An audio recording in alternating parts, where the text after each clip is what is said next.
Welcome, dear subscribers and curious listeners of my channel.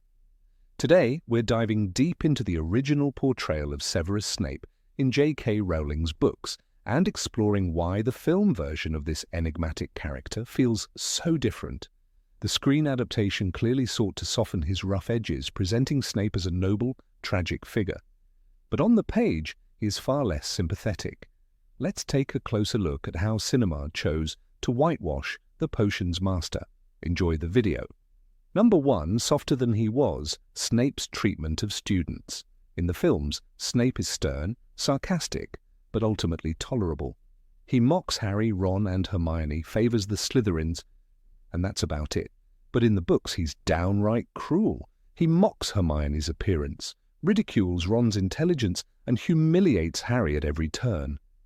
He even tried to get Lupin fired, despite knowing how desperately he needed the job and how well he was doing as a teacher. And then there's Neville Longbottom. In the books, Snape frightens him so deeply that Neville's greatest fear, his boggart, takes the form of Snape himself. That level of fear speaks volumes. Number 2, heroism on screen but not on the page. One of the most memorable, heroic scenes in the films comes in The Prisoner of Azkaban, when Snape shields Harry, Ron, and Hermione from the werewolf transformation of Lupin. He spreads his arms protectively in front of them, a true defender. The movie frames him as a teacher willing to risk his life for his students. But the books tell a different story. Snape actually loses consciousness out of fear. There was no selfless gesture, and when he wakes, he's far more concerned with catching Sirius Black than protecting anyone. Number 3, the war with James, not so black and white. In the films, James Potter is a bully and Snape the victim. This portrayal invites viewers to pity Snape, to see him as a misunderstood genius tormented by others. But the books reveal a far more complex, mutually hostile relationship. Snape wasn't an innocent target. He provoked James, dabbled in dark arts, and openly despised Muggle-borns. Let's not forget the infamous prank in which Sirius tried to send Snape into the path of a transformed Lupin. James saved him despite their hatred. Snape wasn't just a victim, he could be cruel too. Number 4, the Lily story, more than a tragic love. In the films, Snape's final scenes are framed as a heart-wrenching tale of unrequited love. We see him helping Lily pick up her books, glaring at James with jealousy, all crafted to evoke sympathy. But the books present a much harsher reality. Lily defended and remained friends with Snape for years, despite his strange behavior and obsession with the dark arts, but then he called her a mudblood. One word shattered everything. She didn't leave him for James. She left him because of what he believed in and the path he chose. He chose Voldemort, and only after her death did he begin to feel remorse. The films focus on his feelings, the books focus on his actions and their consequences. Number 5, Death Eater, a past wrapped in silence. In the films, Snape's transformation into a double agent seems nearly instant. He hears a prophecy, pleads with Dumbledore, and becomes a spy. But the books detail how he truly ended up among the Death Eaters. He didn't just overhear the prophecy, he delivered it to Voldemort, and Voldemort acted on it, killing the Potters. Only after Lily's death did Snape go to Dumbledore, begging him to save her, just her. He didn't care about James or Harry. This is the key to understanding the real Snape. His motivations were selfish. He didn't seek to save the innocent. He sought to save the woman he loved. And when that failed, he clung to his guilt and tried to make amends. The films skim over this darker side, leaving only the mournful silhouette of a great hero. Number 6, the omitted scene with Pettigrew. In The Half-Blood Prince, Peter Pettigrew is reduced to a servant. He lives at Malfoy Manor, scurrying in the shadows, and Snape takes full advantage. One night, Snape snaps his fingers and says coldly, "Wormtail, the wine." No please, no glance, just an order, like to a house elf. Pettigrew obeys with shaking hands. Snape doesn't thank him. He never does. It's not just dominance, it's cruelty. Pettigrew may be pathetic, but Snape enjoys the power. He reminds him daily of how low he's fallen. Every gesture drips with contempt. None of this made it into the films. The dynamic between Snape and Pettigrew is erased. There's no whine, no finger-snapping, no humiliation. Viewers never see Snape bullying someone weaker than him. Instead, he moves like a cold, controlled chess piece among Death Eaters. His arrogance, his spite, it's all polished away. What remains is a figure of mystery, not a man who punishes the weak to soothe his rage. Once again, the rough edges are gone, and so is the truth. Number 7, his attitude toward Harry until the very end. Snape never softened, not even in the end. In the Deathly Hallows, his final interaction with Harry is not a moment of warmth, it's a transaction. He gives him the memories and says, "Take them to the pensive." No apology, no kindness, no peace, just cold instruction. In the book, he never calls Harry by name until his last breath. And even then, it's only because of Lily. "Look at me," he says, wanting to see her eyes one last time. Not Harry, not the boy, just the echo of someone he lost. The films rewrite this. They show Harry crying over Snape's dying body. They play music. They pause for emotion. Then years later, Harry tells his son, "You were named after the bravest man I ever knew." It's beautiful, but it's not honest. The books tell a harder story. Snape didn't grow to love Harry. He resented him to the very end. What he did for Lily, not for the child she left behind. The films want a martyr. The books leave us with a man flawed, bitter, and far from redeemed. Number 8, the excluded scene with Ginny. In Order of the Phoenix, there's a scene in the potions classroom that shows Snape at his worst. A potion explodes. Chaos follows. Ginny Weasley, covered in fluid, cries out as her skin breaks into painful boils. It's not her fault, but Snape doesn't care. He looks at her, frowns, and says, "Why are you wailing? You lost no limbs?" He doesn't help her, doesn't ask if she's all right. Instead, he mocks her in front of the class. The lesson continues. Ginny sits there in pain. This moment is more than coldness. It's cruelty. Ginny is not his student from Slytherin. She's a Weasley, a Gryffindor. She never had a chance. Snape's favoritism isn't subtle. It's a blade. The way he treats her says everything. He doesn't just ignore her injury. He uses it to humiliate her. There is no justification. Only the clear line he draws between those he protects and those he punishes. The films cut this scene entirely. Ginny barely speaks to Snape. He doesn't insult her, doesn't overlook her pain, doesn't treat her like she's invisible. Their interactions are limited to shared screen time, never real conflict. In the movies, it's as if she doesn't exist in his world. His hostility toward her and others like her is erased. And with it, a crucial part of who Snape really was. What's left is a cleaner version, a quieter Snape. One who never ridicules a hurting child. One who would never look at Ginny Weasley and say, "You lost no limbs." The book version cuts deep. The film chooses not to cut at all. Number 9, a shadow over Hermione. In Philosopher's Stone, Snape catches Hermione and Harry sneaking out at night. They're trying to stop a real threat, but Snape doesn't care. He seizes the moment and strikes. 50 points from Gryffindor, he hisses.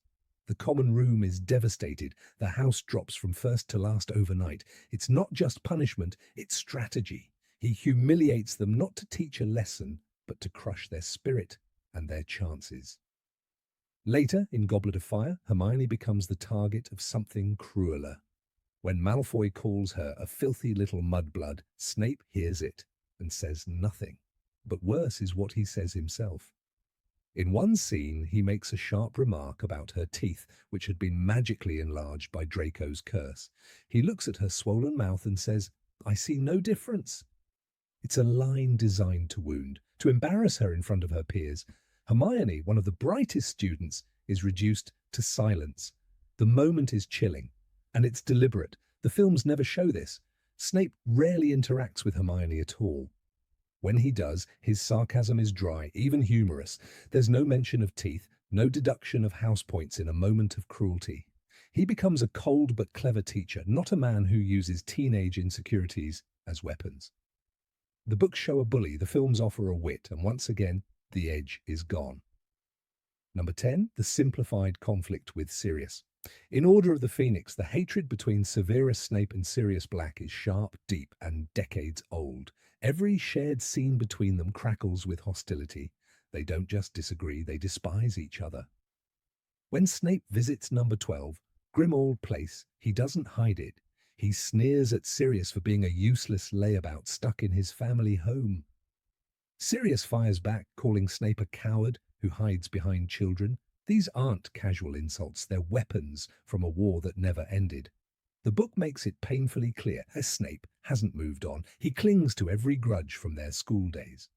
When Sirius disappears from Grimmauld Place, Snape doesn't hesitate. He reports it to the Order and hints to Umbridge that Harry might know something. Snape knows the risk. He knows how dangerous it is to push Umbridge towards Sirius, but he does it anyway. Not for the mission, not for Dumbledore, for revenge. In the book, this moment drips with venom. The past is still alive in him, and he wants Sirius to suffer.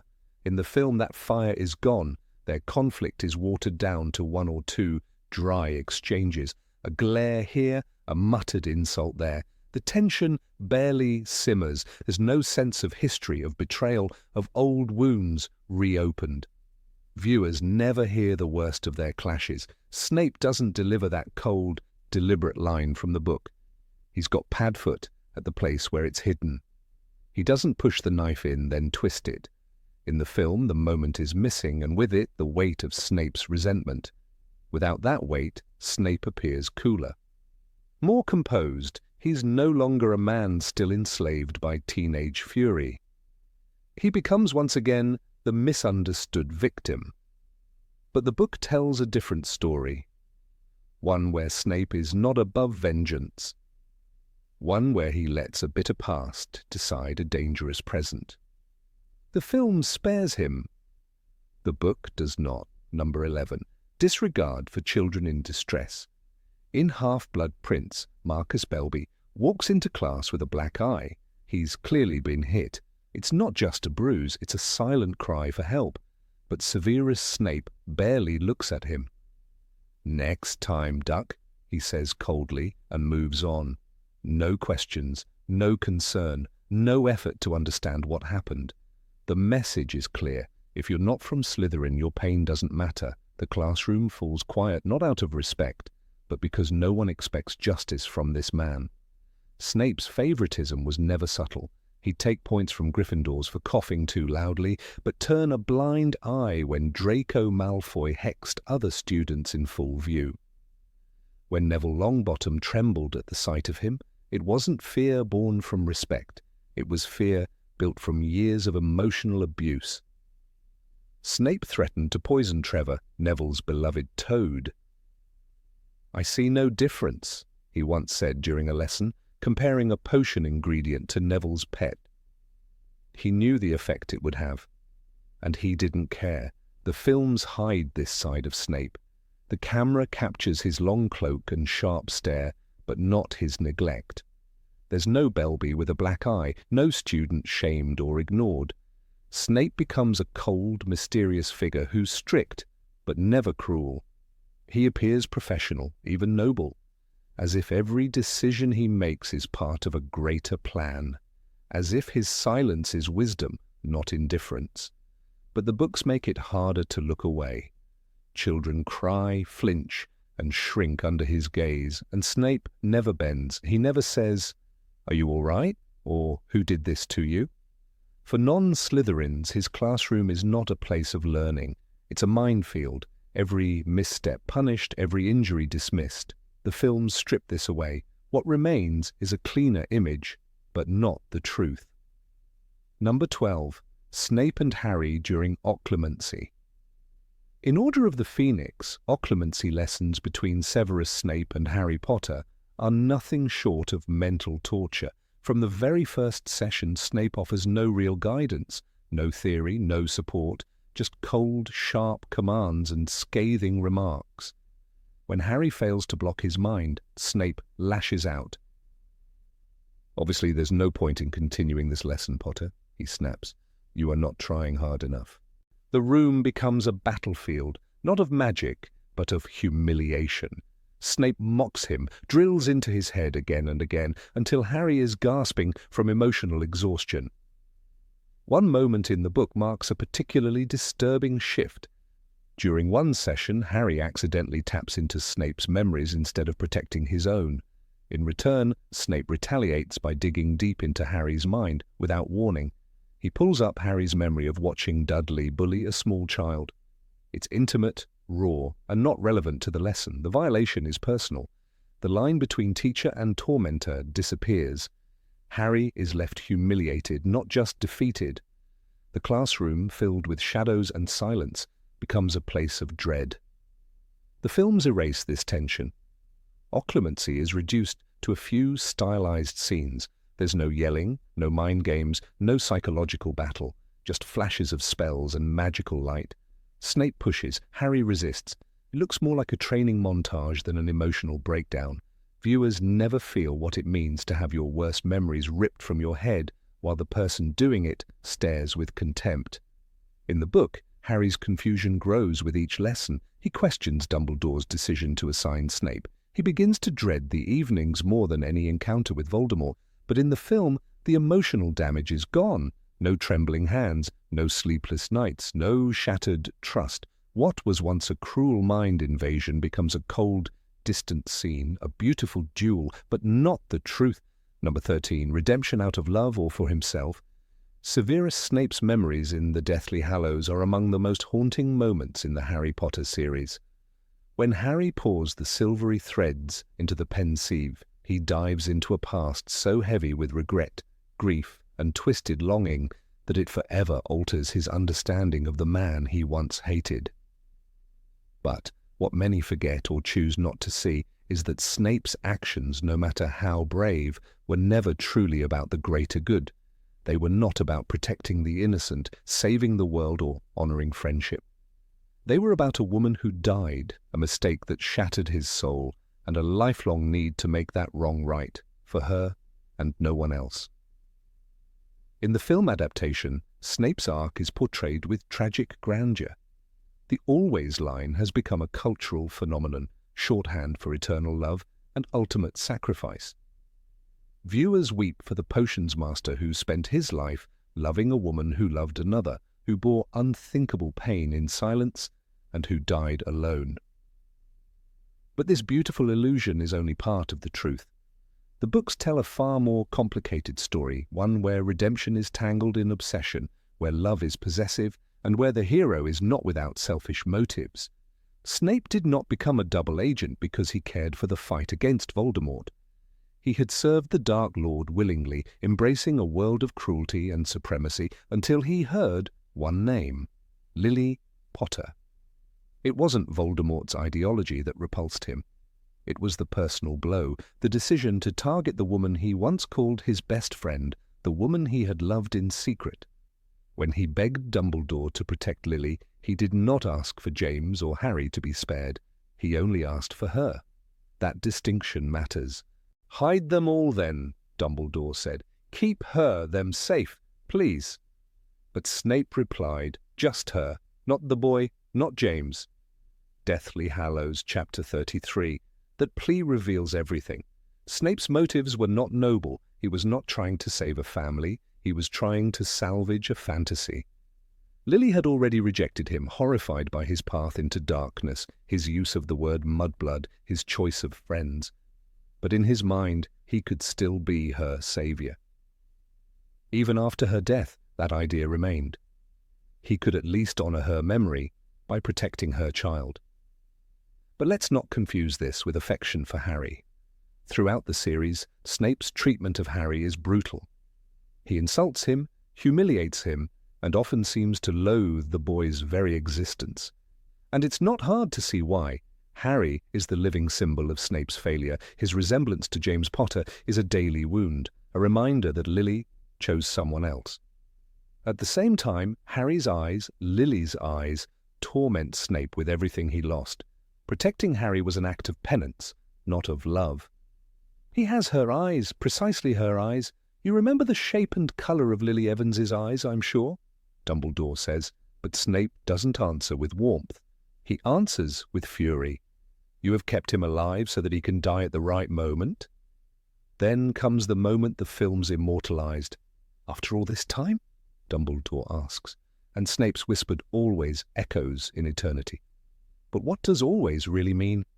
Always is not a vow of selfless love. It is a confession of obsession. Snape could not move on, he could not forgive himself, and he could not stop needing Lily even when she was gone. His entire life became centered on that need to prove he could be worthy of her memory. The problem is that Lily was not watching. She was not there to see his sacrifices. He was doing it for a ghost, for a version of her that lived in his mind. That's not love. That's guilt. Snape's redemption then becomes a mirror held up to the reader. Can a man be good if he does the right thing for the wrong reasons? Can love absolve hatred? Can grief cleanse cruelty? These are not questions the films attempt to answer. In their version, Snape is a Shakespearean figure caught in tragic fate. The rough edges are sanded away, his worst moments downplayed. But in the book, J.K. Rowling is far more honest. She does not ask us to forgive him blindly. Take, for example, his treatment of Neville Longbottom. In The Prisoner of Azkaban, we learn that Neville's worst fear is Snape.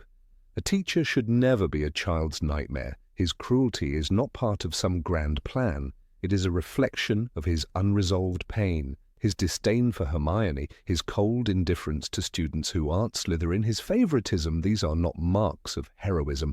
They are scars, deep, ugly scars. And yet there is undeniable bravery in Snape's choices. Turning against Voldemort could have cost him his life. Remaining undercover for years, feeding Dumbledore vital information, risking exposure, all of it was dangerous. But again, ask why. What kept him going? Not a sense of justice, not a belief in good. It was Dumbledore's promise that Lily's son would be protected. As long as that promise lived, Snape had a reason to act. Number 14. Forgotten moments with Dumbledore. Albus Dumbledore is a figure wrapped in robes of mystery, wisdom, and sorrow. To most readers, he appears as the moral compass of the Harry Potter series, a guide who walks with quiet authority, wielding great power, but always choosing mercy, always choosing love. And yet, beneath this calm exterior lies a man of layered contradictions. Nowhere are these contradictions more painfully illuminated than in a forgotten moment, a quiet, brutal exchange between Dumbledore and Severus Snape that bears both men's darkest truths. In Harry Potter and the Deathly Hallows, J.K. Rowling gave us a glimpse into the intimate conversations between Snape and Dumbledore, conversations hidden from the rest of the wizarding world, and even from Harry himself. These moments are brief but powerful, giving insight into the fragile, stained alliance between two of the series' most complex characters. Among these, one moment stands out with chilling clarity. Dumbledore's scathing words to Snape. "You do not care then about the death of her son, about the fact that he might have died too?" And Snape's silence. The silence that echoed like thunder. This is not a scene made for comfort. It is not a scene of redemption or reconciliation. It is not a gentle remembrance of love lost. It is instead a confrontation, a judgment, a painful autopsy of motivation. Dumbledore, in this scene, strips away every shred of noble purpose Snape might cling to. He forces Snape to look at the core of his own mission, and it is not made of valor, it is made of guilt. Her son lives. He has her eyes, precisely her eyes. You remember the shape and color of Lily Evans's eyes, I am sure. These words are not poetic. They are clinical. They are meant to sting. Dumbledore speaks not with warmth, but with precision. The eyes, a motif repeated throughout the books, are the one fragment of Lily Potter that Harry visibly carries. They are the things Snape cannot avoid. They are what haunt him. And Dumbledore uses this to his advantage, not to manipulate, but to reveal. It is important to remember where this scene takes place. This is not in a moment of battle, not in the flurry of duels or chases. It is in the quiet aftermath, behind closed doors. These are not men posturing for allies. These are two men alone with their truths, and Snape's truth is that he has never acted out of love for Harry, only for Lily. Her child to him is not a person, he is a shadow, a symbol, a daily reminder of what Snape failed to protect. That failure drives him, not compassion. In the films, however, this moment is softened as though its edge might cut too deep. The Snape of the screen is mournful, tragic, and romantic. He gazes at Lily's image with infinite sadness. He cradles her lifeless body. His Patronus glows with her memory. His love, it seems, transcends death. It is loyal and pure. It becomes the foundation of his redemption, a solitary man who loved once and never stopped. But the book tells a sharper tale. In the book, when Dumbledore realizes that Snape only came to him because the Dark Lord turned his wrath on Lily, and not on the countless others already murdered, Dumbledore is disgusted. He says, "You disgust me." Not because Snape loved her, but because he did not care about anyone else, because his panic was not about a murdered family, but about the one person who mattered to him. This is a rare moment when Dumbledore allows his emotions to rise. It is one of the few times he becomes visibly angry, and this anger reveals much about his character. Dumbledore, too, has been a man consumed by guilt. He knows what it is to be driven by regret, and perhaps for that very reason, he despises it in others. He has tried to rise above his own past. He expects Snape to do the same. But when Snape reveals that he has never looked at Harry as anything more than Lily's child, not a boy in his own right, Dumbledore sees the limits of that redemption. And yet, for all his anger, Dumbledore still asks Snape for the ultimate sacrifice. He does not absolve him. He does not forgive him. He asks him to protect the boy he does not love, and eventually he asks him to kill. "You must be the one to kill me, Severus," he says. Not as a reward, but as a continuation of penance. There is a kind of cruelty in this, a quiet, cold calculation. Dumbledore does not care whether Snape has changed his heart. He only cares that the task be done. In that moment, Dumbledore is not a mentor nor a moral guide. He is a general, a commander who knows that war demands blood, and if Snape's blood is already dirty, then so be it. The contrast between book and film could not be starker. In the movie, Snape dies a hero. His memories given to Harry as a final confession. He becomes the man who protected the boy all along, a misunderstood guardian, a secret champion. But in the book, even in his final moments, Snape never speaks Harry's name. He says only, "Look at me," because he wants to see Lily's eyes one last time. Not Harry, just Lily. This distinction matters. It changes everything. It changes why Snape risked his life. It changes what redemption means, and it changes what kind of man Dumbledore truly was. The films present a sanitized version of their pain, a version easier to mourn, but the books do not offer that comfort. They give us truth, and that truth is messy. Dumbledore, despite all his wisdom, was willing to use Snape's grief as a tool. He was willing to wield guilt as a weapon. He knew Snape was not noble. He knew his motivations were selfish, and he still used them, because in the grand design, all pieces, or even broken ones, must serve the plan. That is the Dumbledore few remember, the Dumbledore who could be as cold as he was kind. Number 15, the final duel with McGonagall. In the flickering torchlight of Hogwarts' Grand Hall, the cinematic version of Severus Snape's final appearance as headmaster unfolds like a theatrical illusion. The cloaks of students billow with tension. The walls, witnesses to centuries of magic, seem to hold their breath. Then Minerva McGonagall steps forward, stern and unyielding, her wand drawn. And there, facing her in the dim hall, stands Snape, cold, composed, yet strangely unreadable. What follows in Harry Potter and the Deathly Hallows Part 2 is a flurry of red and gold sparks, an orchestrated duel that dances between aggression and restraint.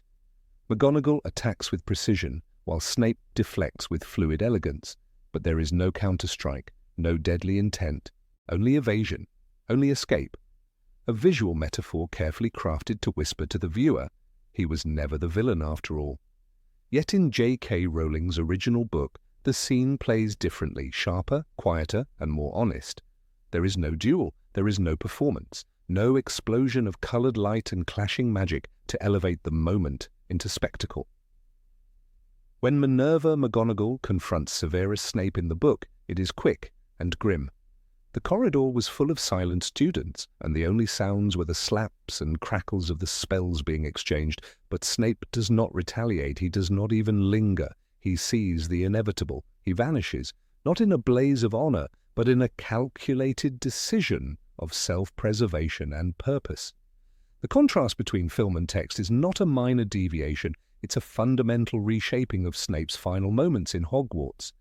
In the book, his role as a double agent comes to its inevitable fracture point.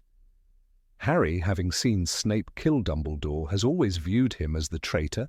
The staff, the students, even the Order of the Phoenix now recognize him as the supposed ally of Voldemort. And Snape, knowing that Voldemort must never know where his true loyalties lie, has no choice. He does not risk a fight. He flees. In Rowling's pages, McGonagall is not just furious, she is purposeful. The confrontation is short, sudden, and brutal. Snape whirled about, robes flying, and fled through the nearest classroom door. That is all. He does not wait to speak. He does not explain himself. He disappears. His mission, his ultimate allegiance to Lily Potter's son, demands that he now move into the shadows once more. There is no drama, only strategy, no visual glory, only narrative consequence. In the film, however, this moment is turned into something far more palatable for audiences who need resolution, need confirmation of Snape's inner nobility.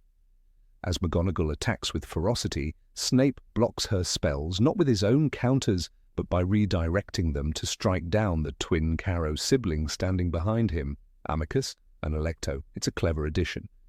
In doing so, the film visually reframes Snape as a protector, striking down the very Death Eaters he once aligned himself with.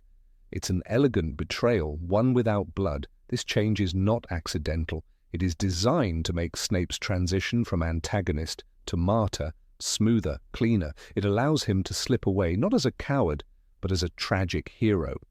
The audience sees in his retreat not fear, but grace. It erases the ambiguity of his character and replaces it with a narrative shorthand. Here is a man misunderstood, but ultimately good. This moment, this brief duel, is his silent confession. But in Rowling's world, Snape's story is not designed for easy consumption. He is not a clean-cut hero. He is a man weighed down by guilt, obsession, and a mission that leaves no room for applause. His flight from McGonagall is not a moment of shame, but one of necessity. He cannot explain, he cannot linger. Every second he remains risks his cover. Voldemort must believe him loyal. Snape is not saving his life, he is protecting the lie upon which Harry's future depends. The novel preserves this uncomfortable truth. Snape is not a Gryffindor, he does not relish confrontation. His bravery lies not in battle, but in secrecy. Snape's Patronus was a doe, says Dumbledore in a whispered revelation, always. That single word redefines Snape, but it never sanitizes him. It doesn't excuse his cruelty as a teacher or his coldness as a man. It simply shows the depth of his commitment to the memory of Lily Evans. That commitment does not require a duel, it requires disappearance. The film version seems unwilling to let Snape be messy. It needs him to be seen as good. Not later through Harry's revelations and pensive memories, but now in real time. And so it grants him a parting shot of honor. He does not flee, he withdraws. He does not vanish like a guilty man. He flies through a window in a blaze of glass and sparks like a bat ascending into the night. It's poetic, but it's not the truth. Rowling's Snape is a man whose redemption arc is designed to be understood after his death. He dies without vindication. He dies without knowing whether Harry will ever learn the truth. Look at me, he says with his final breath. Not to be forgiven, but to see Lily's eyes one last time. His life is one of unthanked sacrifice. His retreat from Hogwarts is not an act of heroism to be seen. It's a hidden move in a long, painful game of trust and misdirection. The film's Snape, by contrast, is already halfway redeemed before he dies. The duel with McGonagall signals to the viewer he was never truly evil. He blocked her spells, he protected the students, he punished the Carrows. Even in Escape, he was noble. But this deprives the audience of the emotional impact of Harry's later discovery. It rushes the reveal, it spoils the pain, it makes Snape easier to love but less powerful as a character.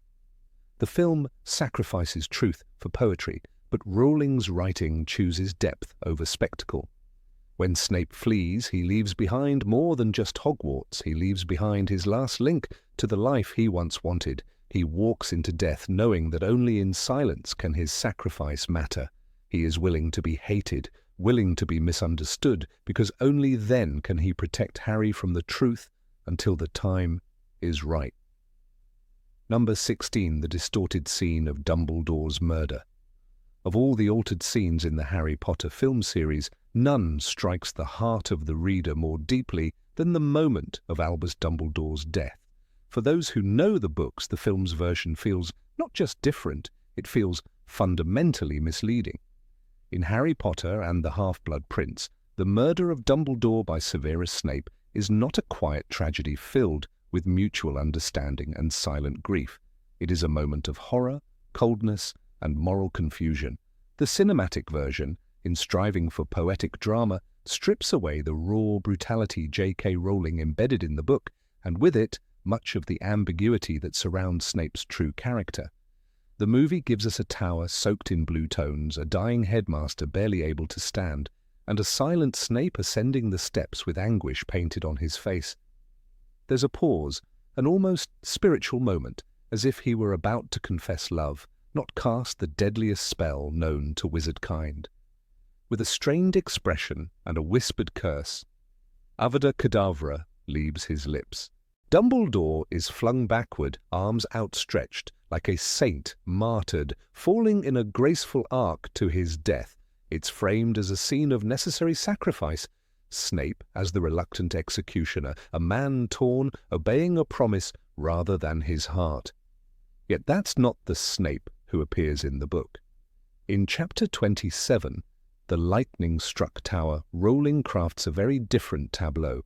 As Harry lies frozen under his invisibility cloak, unable to move or intervene due to Dumbledore's spell, he sees everything. He watches Snape approach, but there is no visible hesitation, no dramatic pause, no look of torment. There is only action. Rowling describes the moment with a chilling detachment. There was a loud bang and a burst of green light, and Dumbledore was lifted off the battlements. There is no whispered agony, no emotional pause, only swiftness and the crackling finality of murder. And then comes the most disturbing part, Snape's expression. The book notes something the movie erases entirely. Harry sees hatred and revulsion on Snape's face. That simple detail changes everything. It is not a man fulfilling a painful oath. It is a man whose eyes, in that instant, show not sorrow, but loathing. Harry, paralyzed and powerless, watches what seems to be an execution not done out of duty but with venom. He even questions whether Snape enjoyed it. That seed of doubt is deliberate. It is the moral complexity that defines Snape throughout the series. But the film chooses to sand away that edge. This erasure has far-reaching consequences for the perception of Snape. The movie bends over backward to make him appear noble. It subtly builds his legend, turning a controversial anti-hero into a misunderstood martyr far too early. But the books never let readers feel safe about him, not until the final revelations in the Deathly Hallows. Snape was meant to be enigmatic, dangerous, and disturbing. By painting him with softer strokes too soon, the film undermines that essential tension. The book offers no dialogue between Snape and Dumbledore in that moment, but it doesn't need any. The horror comes from the absence of words, the speed, the violence, the betrayal. That silence is not a poetic pause, it is the quiet before a thunderclap. And Harry, who idolizes Dumbledore, experiences the full trauma of it. He doesn't see a sacrifice, he sees cold-blooded murder. That's important because it shapes his hatred of Snape for the rest of the story. It's not a misunderstanding, it's not subtle, it's visceral. Even Dumbledore's own expression is different. In the book, He pleads not with Snape, but with Draco. Draco, Draco, you are not a killer. His last conversation is not with the man who will strike him down, but with the boy who is supposed to. The film recasts that final moment to place Snape at the emotional center. That artistic choice dramatically shifts the narrative weight. Instead of focusing on the tragedy of Dumbledore's death and Draco's unwillingness to act, it becomes a story about Snape's suffering. That's not how Rowling wrote it. The original scene is layered with fear. Draco is trembling, desperate, unsure. Dumbledore is calm but strained, trying to negotiate. And then Snape enters, not as a silent executioner, but as a force that ends the conversation. There is no tenderness, no quiet intimacy. Snape acts decisively. In that moment, Rowling denies the reader any comfort. There's no hint that Dumbledore asked for this. Only later, much later, in a memory sealed in a vial, do we learn the truth. That's the entire point. By revealing Snape's motives prematurely, the film removes the mystery Rowling carefully preserved. In the book, we don't know why Snape did it. We are supposed to hate him. The betrayal is absolute. It is only in The Prince's Tale that readers are allowed to reinterpret the moment. That deferred understanding is one of the most powerful twists in modern literature. It is a slow burn, a reward for enduring doubt and discomfort. In contrast, the film presents Dumbledore's death almost like a lover's parting. The way he looks at Snape, the way Snape responds, it is filled with unspoken messages. It invites the viewer to sympathize with Snape immediately. But that's not how trust is earned in the books. Rowling challenges us to distrust him, to sit with that unease, and then to feel the shock of having been wrong. The emotional arc is more powerful because we hated him first. And Harry's reaction in the book reflects this. He chases Snape down the tower, screaming with rage. He calls him a coward. He hurls spells. Snape fights back, deflecting every attack with frustrating ease. It's only when Harry hurls a Cruciatus curse, Crucia, that Snape loses his composure. "You dare use my own spells against me, Potter?" he snaps, revealing himself as the half-blood prince. That confrontation is intense, physical, ugly.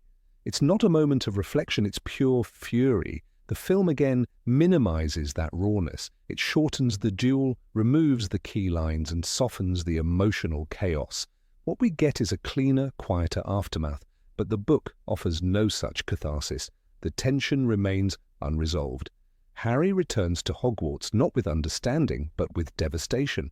Dumbledore is dead. Snape is a traitor. There is no redemption yet, just confusion and grief. Even the setting is altered to support the film's softer tone.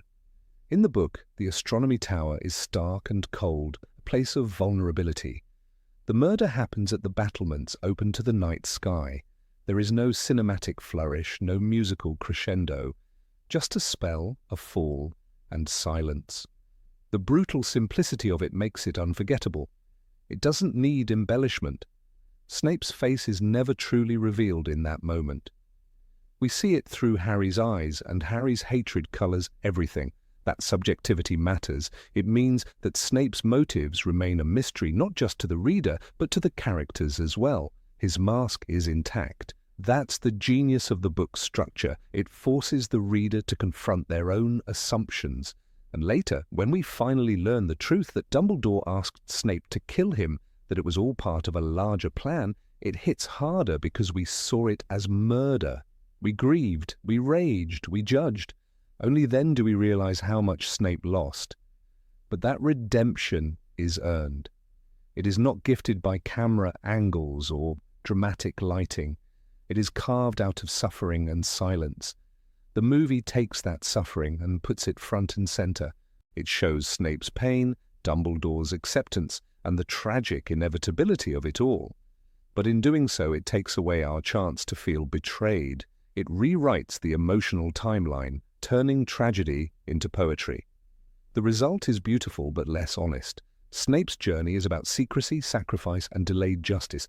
He's not a hero in the traditional sense. He's not likable. He's cruel, petty, and haunted, but he is also loyal, brave, and deeply wounded. To understand him, we must first hate him. And Dumbledore's death is the crucible of that hate. It is the point of no return, the moment when we, like Harry, believe we know the truth, only to have that truth shattered later. By softening that scene, the film does more than change the tone. It changes the character. It gives Snape a nobility he hasn't earned yet. It turns a brutal act into a sorrowful duty. And in doing so, it robs the story of its most painful question. What if Snape really did enjoy it? What if he hated Dumbledore? What if he killed not out of duty, but vengeance? Those are the thoughts that torment the reader. Those are the doubts that give the Prince's Tale its devastating power. In the end, the book forces us to sit with that uncertainty, to question, to grieve, to rage. The film, by contrast, wraps it all in elegance, but some truths aren't meant to be elegant. Some moments are meant to be ugly. Dumbledore's death is one of them. It is the moment when hope is lost, when trust is broken, when the story turns dark and stays there. And it should hurt. It should leave a scar, because only then can Snape's redemption mean something. Only then can we understand what it truly cost him and us. Number 17. Missing school memories of cruelty. Of all the many inconsistencies between the Harry Potter books and their film adaptations, few are as quietly manipulative as the deliberate reshaping of Severus Snape's schoolboy persona. In J.K. Rowling's novels, we are offered a chillingly complex portrait of a young man consumed by darkness long before he entered the halls of Hogwarts as a professor. The books are unequivocal. Snape was not merely a bullied, misunderstood child, he was also a willing participant in the darker corners of magic, the kind of boy who would create a spell like Sectum Sempra, not as a theoretical exercise but as a weapon. The films, however, choose to present something much softer. There, young Severus appears ghost-like and tragic, always watching from the shadows, his eyes filled with unspoken longing for Lily Evans. There is little trace of the seething bitterness, the carefully nurtured resentment, or the grim fascination with dark arts that the books describe. Gone are the scenes where Snape is shown fraternizing with students who would go on to become Death Eaters, such as Mulciber and Avery. The audience is left to believe in a narrative of victimhood, a lonely boy crushed by James Potter's casual cruelty, abandoned by the only person he loved. But this image is not the full truth. In the Order of the Phoenix, during Harry's accidental journey into Snape's memory via the pensieve, we are granted a rare and raw insight into Snape's past. It is true, James Potter humiliates Snape publicly. Yet, even as Harry is reeling from his father's actions, Sirius and Remus speak with hesitant honesty about Snape's own disturbing tendencies. Snape's always been fascinated by the dark arts, Sirius says. He's not a nice person. Some of the stuff he's interested in, well, it's not pretty. The books do not paint in soft tones here. Snape's curiosity was not academic, it was malicious. The spell, Sectum Sempra, found by Harry in Snape's old textbook in The Half-Blood Prince, is perhaps the most damning evidence of all. The spell's purpose is to slash the victim open as if by invisible swords, something Harry learns only after nearly killing Draco Malfoy. This is not a spell created by a child dabbling in mischief. It is a calculated invention designed to maim or kill. And Snape created it as a student. The books reveal this fact with quiet horror. It is written in Snape's own hand, annotated among pages filled with other dangerous modifications and improvements to hexes. This is not a romantic portrait. This is a young mind already tilting toward darkness. In The Prince's Tale, Rowling delivers a sweeping account of Snape's life, one that spares no detail, including the company he kept. "They come from the same house as you, don't they?" Lily asks him about his friends. "You're careful, aren't you, hanging around with people like Avery and Mulciber?" She is concerned. She has every reason to be. These are not innocuous friendships. These are boys who relish cruelty, who speak of blood purity and power with dangerous conviction. And Snape not only tolerates them, he seeks their company. The film version of The Prince's Tale barely scratches the surface of this. Instead, It dedicates time to dreamy visuals of young Severus lying under a tree with Lily, their hands nearly touching, and quiet walks beside the river. These choices strip away the sinister truth that Snape, even in his youth, was a divided figure, one foot always in the darkness, his loyalty never fully to Lily or the light. The film makes him a martyr. The book shows us something harder to swallow, a man with a tragic heart, yes, but also with a taste for control and power. Lily's eventual rejection of Snape is not a cold abandonment, as the films might suggest, but a clear, deliberate moral choice. She sees what he is becoming. When Snape calls her a mudblood in a moment of rage, it is not just a slur. It is a culmination of everything he has surrounded himself with. "You've chosen your way," she tells him. That is the truth. He had chances to step away from the darkness, and he chose not to. The films never show us this part. They would rather we believe he was dragged down unwillingly, a victim of circumstance. It is critical to note that Snape's interest in the dark arts wasn't merely a phase, it followed him into adulthood. When Voldemort first rises, Snape is among his followers. He wears the dark mark willingly. He participates in acts so unspeakable that even Dumbledore, who later defends him, is unwilling to describe them. The turning point only comes when he realizes that Lily is a target, and even then, his plea to Dumbledore is not about good and evil, but about saving her. He says nothing of James, nothing of Harry, nothing of anyone else who might die. Rowling doesn't hide Snape's flaws. In fact, she lingers on them. Snape is capable of immense bravery and sacrifice, but these things do not erase the truth of his earlier choices. His cruelty toward Neville Longbottom, his persistent bullying of students, and his spite toward Harry are all symptoms of a man who never truly let go of his bitterness. In The Goblet of Fire, when moody Barty Crouch Jr. confronts Snape about his past, we see a flash of something cold and dangerous. "You know perfectly well what I mean, Snape," Moody says. "You were once a Death Eater." The reminder hangs heavily. It is not forgotten. It is simply hidden beneath a veneer of professional dignity. And here lies the problem with the film's portrayal. They do not allow Snape to be what he was, a morally ambiguous figure capable of both cruelty and love, selfishness and sacrifice. Instead, they mold him into a gothic, romantic archetype, a broken-hearted man whose love for a woman redeems all his sins. That's not the story Rowling told. Her Snape is harder to love, but more compelling, more real. He is the man who lived in the shadows, not because he was forced to, but because he often chose to. In the Deathly Hallows, when Harry confronts Snape's legacy, he does not find answers neatly tied in ribbon. He finds half-truths, painful memories, and contradictions. The Pensieve shows Snape begging Dumbledore to protect Lily, but not James or Harry. It shows him watching Harry from a distance, not out of affection, but out of guilt and obligation. He is not a godfather. He is a man tormented by what he has done and what he failed to prevent. This complexity is what the films shave away. In softening the edges of Snape's youth, they deprive audiences of the full tragedy. The young Severus in the books is not just a sad-eyed dreamer. He is someone who isolates himself deliberately, who finds solace in cruelty, and who becomes increasingly comfortable with power for its own sake. It is this foundation that makes his later actions so powerful, because they are redemptive. Not because he was good all along, but because he changed. We must remember that even when Snape switches sides, he does not fully abandon his tendencies. His teaching methods remain harsh, his favoritism overt, his disdain for students like Neville and Hermione palpable. It is not until his death that we learn of the depth of his suffering and sacrifice. But Rowling ensures we never forget that redemption is earned, not inherent. Snape's heroism is a decision, not a default. The film's choice to omit these school memories robs viewers of the story's deeper moral questions. Can a man be both monster and martyr? Can one act of love counterbalance a life of pain inflicted on others?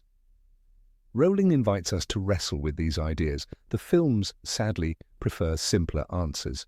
In doing so, they transform Snape into a cleaner figure, a symbol of unrequited love, rather than the walking contradiction that he truly is. Harry himself ultimately recognizes Snape's courage, but even he does so with measured understanding. He names his son Albus Severus, yes, but with the knowledge of the full picture. He knows what Snape did. He knows what he nearly became. He forgives him, but he does not forget. When we remove the darkness from Snape's school years, we distort the arc of his transformation.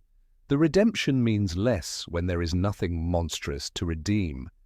It is precisely because Snape began in such dangerous company, because he was so enamored with violence and power, that his turn towards sacrifice holds weight. This is the brilliance of Rowling's writing. She shows us that even the worst among us can choose differently, but only if we admit the worst first. Snape's legacy is not one of innocence, but of change. He did terrible things. He invented a spell meant to slice open his enemies. He associated with future Death Eaters and absorbed the rhetoric of blood purity. These truths are not erased by love, they are reframed by it. To pretend he was only a victim is to lie by omission. This is the story that the books tell, of a man who allowed hatred to consume his youth, who made choices that cost lives, and who found, far too late, a reason to be better. That is the Snape who fascinates. That is the Snape who matters. Number 18. No criticism from other characters. Severus Snape's story is one of the most complex, divisive, and layered arcs in the Harry Potter universe. Yet in the translation from page to screen, an unsettling transformation takes place. In the books, Snape is a man whose actions spark suspicion, conflict, and sometimes even open hostility among his peers.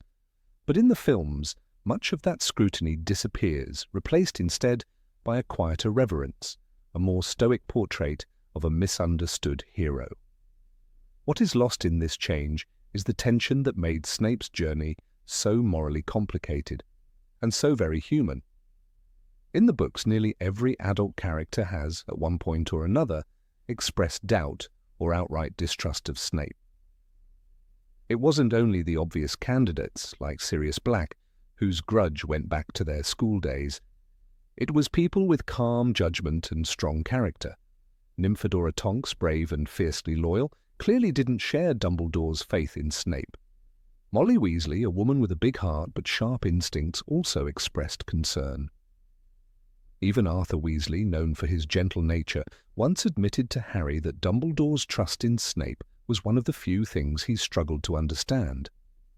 In Harry Potter and the Half-Blood Prince, Chapter 5, Tonks and Lupin are seen discussing Snape's appointment as the new Defense Against the Dark Arts teacher. Though the exchange is brief, Tonks's disapproval is palpable. She does not say much, but her mood is somber, and she offers no defense of Snape's character. In contrast, the film glosses over this moment entirely. Tonks becomes little more than a side figure, her internal compass ignored, her instincts left unspoken. Professor McGonagall's relationship with Snape is another casualty of the adaptation. In the books, Minerva McGonagall is a pillar of strength, reason, and authority. Her clashes with Snape are not dramatic in volume, but they are powerful in substance. She never fully trusts him. Her disapproval is not loud, but it simmers beneath the surface, erupting when the stakes rise. In Harry Potter and the Deathly Hallows, Chapter 30, when McGonagall duels Snape in the Great Hall, it is an electric moment. She calls him a coward, unleashing her anger over Dumbledore's death and her long-held suspicions. This is not just a teacher defending her students. This is a woman confronting a colleague she never believed deserved his power.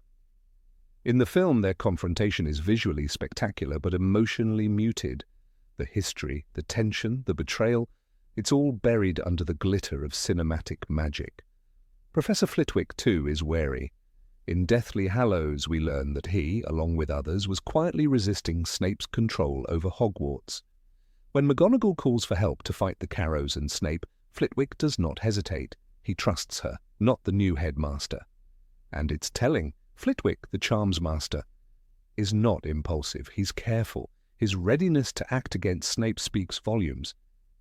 Yet in the film, this resistance is softened, presented without the same sense of internal division that plagued the school under Snape's rule. Then there's Hagrid, Loyal, emotional, and honest to a fault, Hagrid is not usually prone to harbouring hate. Yet even he had a line, and Snape often danced on the edge of it. In Half-Blood Prince, Chapter 22, Hagrid tells Harry about overhearing Snape and Dumbledore arguing in the forest. He doesn't know what it was about, but it made him uneasy. It didn't sound friendly, Hagrid says. This line, modest and simple, is laced with suspicion. Hagrid doesn't outright accuse, but he's no fool. He senses trouble. In the film, that conversation is completely missing. Hagrid, the moral barometer for many students, is robbed of the chance to express concern.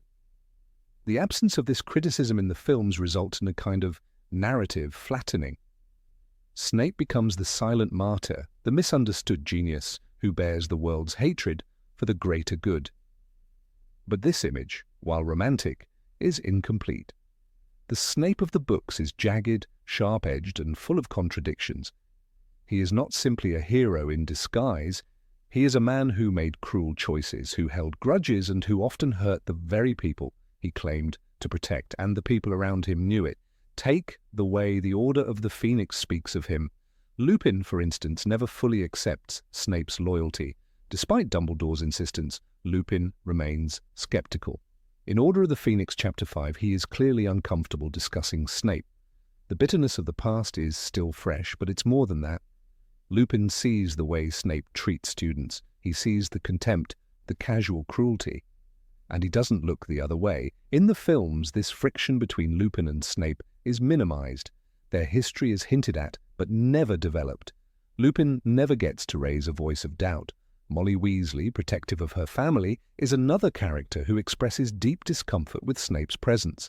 She does not trust his intentions, and she makes that clear to Harry. In Order of the Phoenix, she avoids engaging with him during meetings, and when the topic of trust arises, she often looks to Dumbledore for reassurance. Her silence is filled with unspoken criticism.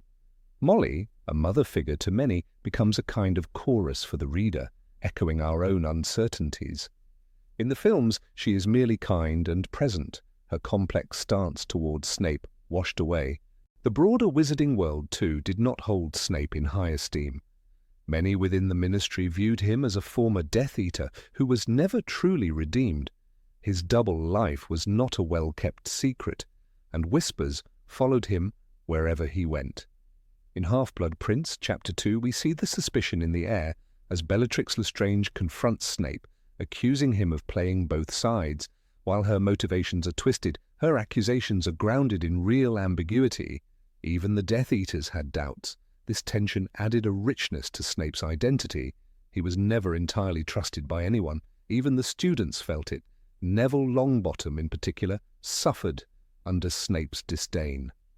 In Order of the Phoenix, Chapter 26, when Snape mocks Neville for his clumsiness and family background, it is not merely bullying. It is a pattern. And yet, it was not unnoticed. Other teachers saw it. Dumbledore, while always diplomatic, was not blind. McGonagall defended students from Snape's insults on more than one occasion. This pushback, subtle though it was, reminded readers that Snape's authority was not absolute. In the films, such moments are dulled or erased. And then, of course, there is Harry. His mistrust of Snape is one of the most enduring themes across the series. But even Harry, with his deeply personal reasons, is often portrayed in the films as overly emotional or misinformed. While Snape is bathed in a quiet dignity, in the books Harry is not wrong. His instincts are often accurate. He senses the malice, the manipulation. In Half-Blood Prince, Chapter 24, Harry tries to warn Dumbledore that Snape is up to something. "You still don't trust him?" Dumbledore asks, and Harry answers with unflinching clarity, "No, and nor does anyone else." That sentence cuts deep. It reflects not just Harry's opinion, but a chorus of voices around him. By removing or minimizing this chorus in the films, the narrative shifts. Snape becomes a more sanitized figure. His complexity is dulled. His cruelty, his moral ambiguity, the way he provoked and alienated, all of it is softened. He is turned into a tragic statue, not a living, breathing man struggling with his choices. The criticism he received in the books grounded him. It reminded us that trust had to be earned and that forgiveness was not automatic. The loss of that criticism also impacts Dumbledore's arc. In the books, Dumbledore's unwavering faith in Snape is often questioned. His decision to place so much power in the hands of a man with such a volatile history is not universally accepted. This tension forces the reader to wonder, is Dumbledore right, or is he blinded by guilt and hope? In the films, this internal conflict vanishes. Dumbledore's choice becomes unquestioned, and Snape's loyalty a quiet inevitability. The moral tension collapses into a neat conclusion. Snape's redemption is powerful precisely because it was never guaranteed. In the books, he walks a line so thin that any misstep would send him tumbling. He is not loved, he's not trusted, he is tolerated because Dumbledore believes in him.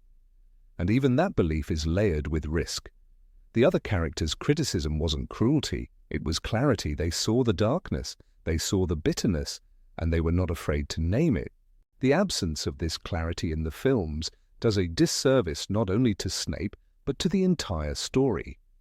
The beauty of the books lies in their complexity, in the way even heroes have shadows, and villains moments of grace. By silencing the critics around Snape, the films strip away the moral fog that made his journey so fascinating.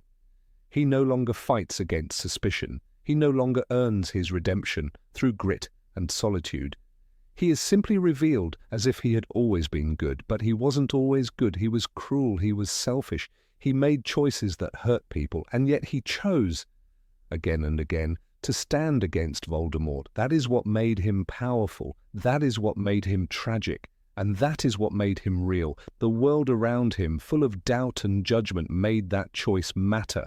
Without that world, the choice becomes easy, and Snape was never a man who chose the easy path. Number 19, simplified portrayal of Harry's attitude after Snape's death. When Severus Snape died in the Shrieking Shack, his body crumpled against the floorboards. Harry Potter didn't know yet what to feel. The blood pooled too fast. The snake's fangs had done their work. The man who had haunted his childhood, belittled his friends, and punished him at every turn, had just whispered his last request, "Look at me," and then he was gone. What followed in the book was not immediate absolution, but confusion, grief, and a long, difficult reckoning with memory. Snape's final gift to Harry came not in the form of words, but in tears. Silvery, glowing strands of memory collected into a flask. What Harry saw in the Pensieve later that night in Dumbledore's office changed him, but it didn't change him instantly, and certainly not as neatly as the film's version implied. The film offers a clean arc, a reverent farewell, and a single phrase, "He was the bravest man I ever knew." But the truth, at least in J.K. Rowling's original narrative, was that Harry's path to understanding Snape was thorny, littered with questions of morality, cruelty, and sacrifice. In the books, Snape's memories weren't a quick montage. They were a harrowing journey through decades of bitterness, regret, and hidden loyalty. One of the earliest memories Harry witnessed was of a young, awkward boy named Severus meeting Lily Evans on a playground. Her laugh, bright and innocent, charmed him instantly. Already there was tragedy, the beauty of a friendship doomed to be stained by ideology and fear. Harry watched as the friendship blossomed, then frayed, and finally shattered when Snape, in a moment of desperation, called Lily a mudblood. This memory haunted Harry not because of its drama, but because of its familiarity. Harry knew the sting of isolation. He recognized the desire to belong, even at a terrible cost. But even then, pity did not come easily. Snape had hurt too many, bullied Neville Longbottom relentlessly, and showed blatant favoritism to his own house. Forgiveness was not yet on Harry's mind. Then came the memories of Snape's double life, of his defection from Voldemort after hearing of the prophecy, of his pleas to Dumbledore to protect Lily, not James, not Harry, only her.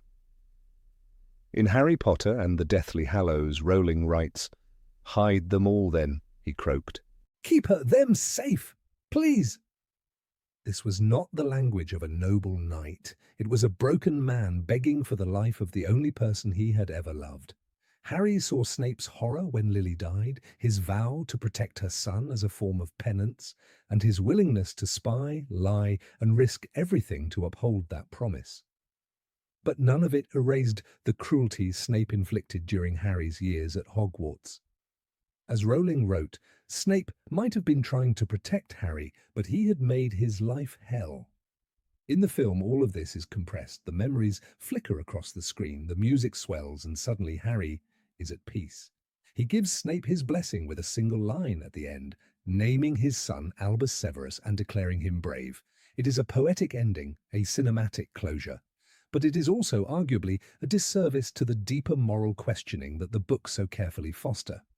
In the novels, Harry discusses Snape with others. He talks with Ron and Hermione, and he thinks long and hard about what he saw. The understanding is gradual, not immediate.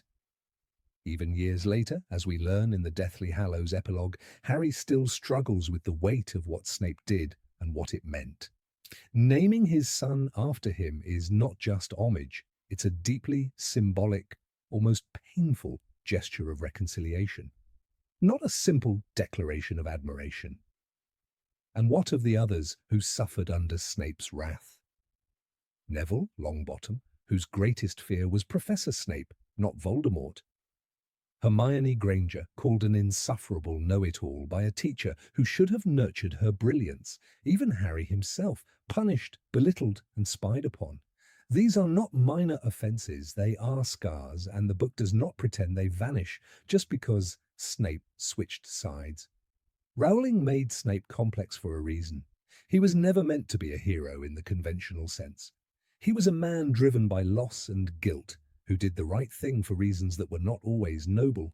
His love for Lily was obsessive, not healthy. His hatred for James, which he transferred to Harry, was petty and vindictive, yet he stood between Harry and death again and again. He brewed wolfsbane for Lupin. He protected the students when he could. He allowed himself to be hated, even killed, so the plan could work. He was, as Dumbledore said, a man of regrettable acts but great courage. This nuance is nearly absent in the film. The visual language of cinema favors emotional clarity, and so Snape is sanitized. His darker traits are softened, and the audience is guided to forgive him quickly. But in doing so, the film strips away the moral complexity that makes Snape's arc so compelling. Harry's forgiveness, when it comes in the book, is not really forgiveness, it is recognition. He recognizes that Snape, despite his cruelty, acted with immense courage, that he sacrificed everything for a boy he disliked, that he protected him not out of affection, but out of duty, memory, and remorse. Harry's decision to name his son Albus Severus is not an honor easily bestowed. It is a burdened, conflicted gesture. In Rowling's world, heroes are not clean. They are messy, broken, and often wrong, but they still try. The scene in the book where Harry stands before Snape's portrait, or rather the absence of it, is telling. The headmaster's office, once adorned with the likenesses of every former leader of Hogwarts, is missing one. Snape's portrait is not there, and Harry must petition for its inclusion. This act speaks volumes. It is not a declaration of love or admiration. It is an acknowledgement that Snape's role deserves to be remembered, not just as a teacher or a spy, but as a man who bore the weight of war in silence. The tragedy of Snape is that he could not be loved in life. Only in death did the truth emerge. But even that truth was complicated. He did not fight for justice. He fought for a memory. His love for Lily did not translate into love for her son. He did what he did because he had to, not because he wanted to be redeemed. Harry understands this, so eventually that is what the film omits. The inner battle, the anger, the discomfort of knowing that the man who made you suffer also saved your life. The decision to honor him is not noble. It is hard, painfully hard, and that, more than anything, is why the book's treatment of Snape is superior. It trusts the reader to wrestle with ambiguity. The legacy of Severus Snape is not one of absolution. It is one of complexity. He was cruel, yes, but he was also brave. He was small-minded and vengeful, but he stood against Voldemort. He acted out of guilt, not goodness, yet he protected the innocent. That paradox is the heart of his character. In the end, Harry does not say Snape was a great man. He says he was the bravest. And bravery, in Rowling's world, is not about being good. It's about choosing to act, even when the soul is tormented. That bravery does not erase Snape's sins. It does not make him a saint, but it makes him human. And that humanity is what the film misses. By glossing over the struggle, the years of resentment, and the slow, bitter journey to understanding, it cheats the audience. It offers a conclusion when the real story is still unraveling. Snape's truth cannot be summed up in a line. It must be lived, felt, grieved. Perhaps that is why the book lingers, why Snape's story continues to haunt readers, because it asks us not to choose sides, but to sit in the discomfort of contradictions, to accept that a man can be both villain and hero, and to recognize that redemption, if it comes, is never clean. Number 20. Idealized physical appearance. In the flickering shadows of Hogwarts' candlelit halls, the figure of Severus Snape emerges in the films like a ghost out of Gothic poetry. Tall, draped in a sweeping black cloak, his every movement is deliberate. Every syllable he utters a blade honed with sarcasm and wit. Alan Rickman, with his sonorous baritone and regal posture, became the face of the potions master, a character as feared as he is mesmerizing. The camera lingers on his profile, often catching the light in his obsidian eyes, casting long shadows that romanticize his presence. It is a cinematic portrayal that captures the imagination, shaping Snape into a tragic anti-hero, noble in his torment, elegant in his bitterness. But the image crafted for the screen, as unforgettable as it is, differs starkly from the man first introduced to readers in Harry Potter and the Philosopher's Stone. There, Snape enters not as a Gothic idol, but as a figure cloaked in unease. J.K. Rowling does not make him charming. He had sallow skin, a hooked nose, and greasy shoulder-length black hair, she writes. The words are deliberate, harsh in tone, carefully assembled to evoke repulsion rather than reverence. The Snape of the book smells of damp dungeons, looks like he hasn't bathed in days, and stalks rather than strides through Hogwarts. His presence doesn't draw the eye with allure, it repels with discomfort. It is important to recognize the cinematic power Rickman brought to the role. His performance was nuanced, complex, and deeply moving. He lent gravitas to Snape's silences, carved emotion into his coldness, and made audiences grieve his fate with genuine sorrow. But while Rickman's portrayal added layers of depth, it also softened the brutality of Snape's image. The Snape of the books is not simply misunderstood, he is often cruel, petty, and biased. The film's version, elegant and wounded, veers into sympathy so early and so thoroughly that it distorts the initial horror of his character. There is a scene in the Prisoner of Azkaban film that encapsulates this transformation. As Lupin transforms into a werewolf, Snape stands protectively in front of the trio, shielding them with his arms outstretched. It's a cinematic flourish, heroic, brave, and silent.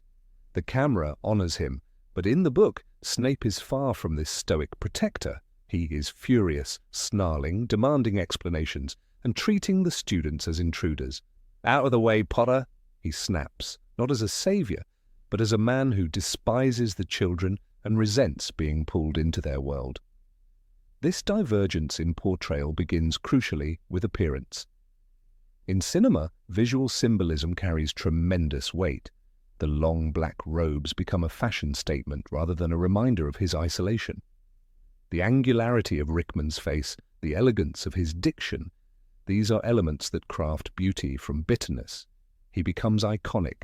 Tumblr pages and fan fictions erupt with admiration. Snape is the dark prince, the brooding guardian, the unsung lover. Yet in the books, even his speech betrays none of this glamour. He hisses, he sneers, he mocks students publicly, bullies Neville Longbottom with cruelty that borders on psychological abuse. "Why do you all have your books open?" he sneers in Philosopher's Stone. "I didn't ask you to do that." There is a romanticization at work here, one not born from the text, but forged in the visual adaptation. By choosing Rickman, the filmmakers elevated Snape's aura from grotesque to magnetic. A telling contrast can be seen in the way students react to him. In the book, children fear and despise him. He is not a mystery. They understand his bias, his anger, and his disdain. Hermione fears him, Neville is terrified, and Harry feels targeted, not in a complicated way, but in a straightforward, painful one. But in the films there is often a silence around him, a respect even among fear. The audience shares in that reverence because Rickman's screen presence demands it. Consider also the way the films frame his movements. Snape never rushes, never stumbles, never sweats. He glides through scenes like a phantom, impervious to the chaos around him. There's aesthetic control in every gesture. This contrasts with the book's imagery of Snape slamming doors, his eyes glinting with hatred, his voice rising in fury. There is nothing elegant about the book Snape's fury. It is red-eyed and petty. After Sirius's death in Order of the Phoenix, Harry confronts Snape, screaming. Snape retaliates not with poise but with pure venom. "Don't!" he bellowed, and his face twisted with rage. "Use my potions against me!" Even Lily, the love of his life, never found him visually appealing. In The Prince's Tale, when Snape and Lily are children, he is already an outsider. His hair hangs in his face, his clothes are mismatched and dirty. He is mocked not only by the marauders but implicitly by the text itself. His aesthetic is aligned with neglect, poverty, and bitterness. It is meant to be unappealing. The tragedy of his love for Lily is not just emotional, but visual. She, with her flaming hair and brightness, is everything he is not. She is the spring to his winter, the color to his monochrome. This contrast should matter. It's central to understanding why Snape's redemption is so powerful in the book, because it comes not from a place of visual heroism, but from moral struggle. A man so damaged, so grotesque in form and spirit, chooses to do good despite the absence of reward or admiration. He is not a romantic figure. He is a man clinging to the last fragments of something he once loved and sacrificing everything for it. The film's portrayal of Snape as beautiful in shadow diminishes the magnitude of that redemption. Fan culture, too, has leaned into the film's portrayal. A quick glance at online communities reveals countless posts exalting Snape's style, his voice, his brooding. Quotes are lifted from the films, especially his final line. "Always." It is a moment drenched in emotion, beautifully delivered by Rickman, yet the book's version of that scene is different. The moment with Dumbledore, when he reveals his enduring love for Lily, is subdued, not stylized. Rowling writes, "After all this time?" Dumbledore asks. "Always," said Snape. No dramatic pause, no music swell, just a simple word laden with meaning. The power is in the plainness. By idealizing Snape's appearance, the films shift the moral compass of the story. They invite viewers to forgive his actions sooner, to interpret his cruelty as performance, not pathology. But the books never flinch. Snape is not kind to students. He is not fair. He does not even try to be a good teacher. His moments of redemption are limited to what he does in secret, not how he behaves in class. This moral grayness is easier to explore when the character is unpleasant. But once he becomes elegant, poetic even, we begin to excuse what the book asks us not to forget. Even Harry, who eventually names his son after Snape, does not romanticize his looks. He respects Snape's sacrifice but never denies his flaws. "He was the bravest man I ever knew," Harry tells his son, but he never calls him kind or good or gentle. The visual legacy of Rickman's Snape, however, tempts us to go further, to see him as noble even in his harshness, to forget how often he made young students cry. One need only remember the way he treated Neville. In Prisoner of Azkaban, Snape deliberately subjects Neville to his worst fear, himself, during a boggart lesson. "I wonder," Snape says, "what you would see if I let it loose." It is not an idle cruelty.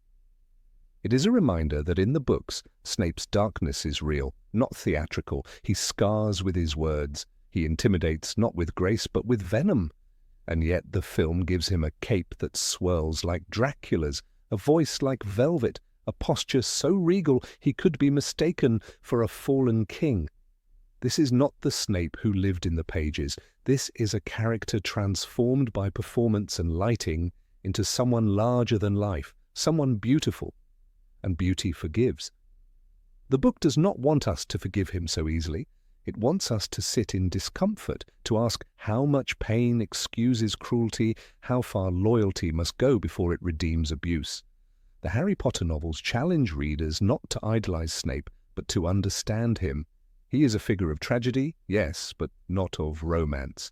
He dies not in glory, but in a grim, blood-stained room, his eyes fading not toward a lover, but toward a boy who never liked him. In the end, Snape's story is powerful precisely because he was not beautiful, he was not admired, he was reviled, and he did what was right anyway. The films gave us a Snape who could have been a Shakespearean hero. The books gave us a man who looked like he had never known warmth, and chose to give it anyway. That difference matters. That ugliness was the point, and it should never have been painted over. Number 21. Silence about cowardice in his youth. In the flickering corridors of Hogwarts, where portraits whisper and torches cast shadows longer than their flame, a boy named Severus Snape once walked with fear clutching his heart. Not fear of the unknown or fear of exams, but a gnawing, intimate fear, the fear of isolation. Long before he became the enigmatic, brooding professor of potions, Snape was a lonely teenager from Spinner's End, poor, awkward, and desperate to belong. The books, especially through retrospective moments in The Order of the Phoenix and The Deathly Hallows, do not shy away from this part of his character. But the films, in their quest to craft a tragic anti-hero, chose to silence this cowardice, a silence that robs us of the most human, and perhaps most painful, truth of Snape's youth. We often forget that Snape did not join the Death Eaters as a bold revolutionary. He wasn't an idealist, nor was he seduced by ideology. Rather, his allegiance was born in the murky waters of self-preservation. In The Half-Blood Prince, we learn that Snape's crowd at school included people like Avery and Mulciber, boys with dark intentions and cruel amusements. Lily Evans, in one of her final conversations with Snape before severing their friendship, says, "You and your precious Death Eater friends, you see nothing wrong with what Mulciber tried to do to Mary. This isn't just a passing reprimand. It reveals the kind of company Snape was keeping, not with hesitance, but out of a need to feel secure among the powerful." Yet in the films, Snape appears as a stone-faced, self-contained young man, someone making grim choices with quiet dignity. But the books tell another story. They show us a boy who clings to toxic alliances because he sees no other path forward. In The Deathly Hallows, as Harry views Snape's memories in The Pensive, there's a quiet, gut-wrenching moment when Snape, no older than 15, looks out from under greasy hair and watches James Potter humiliate him in front of the school. The indignity is real, but what the films erase is what follows, or how Snape doesn't rise from that humiliation with resilience, but instead doubles down on his alliance with those who offer him a dark kind of protection. This is the cowardice the films did not dare to explore. Snape's choice of friends like Rosier and Wilkes, who later become Death Eaters, wasn't motivated by shared philosophy. It was survival. These were the boys who would hurt others, and Snape, fearful of being hurt himself, latched onto them. He laughed when they tormented others. He remained silent when they sneered at Muggle-borns. Not because he believed in it, but because speaking out would cost him everything. His place, his illusion of safety, and most painfully his pride. When Lily ultimately breaks ties with him, it's not because of the one-word insult he spits in humiliation. Mudblood. It's because that word is the final betrayal in a pattern of choices. She tells him, "You've chosen your way, I've chosen mine." And in that line, we see her giving up on a friend who had spent too long pretending that proximity to darkness wouldn't consume him.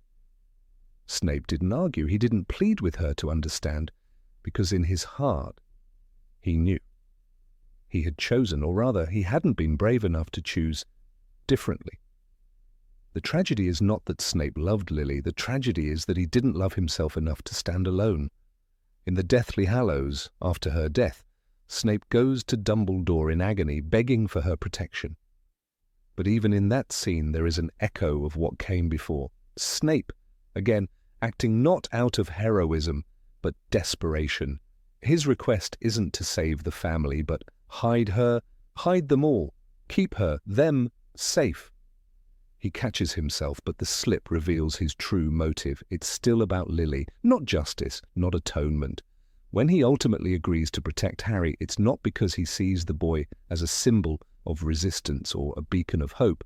He agrees because Harry is Lily's son. This is noble, yes, but it is also deeply personal, rooted in guilt, grief, and an unending obsession. And so even Snape's supposed turn to the side of light is marred by selfishness. The films show us a silent, brooding man, haunted but purposeful. The books show us a man carrying the weight of cowardly decisions he never had the courage to undo until it was too late.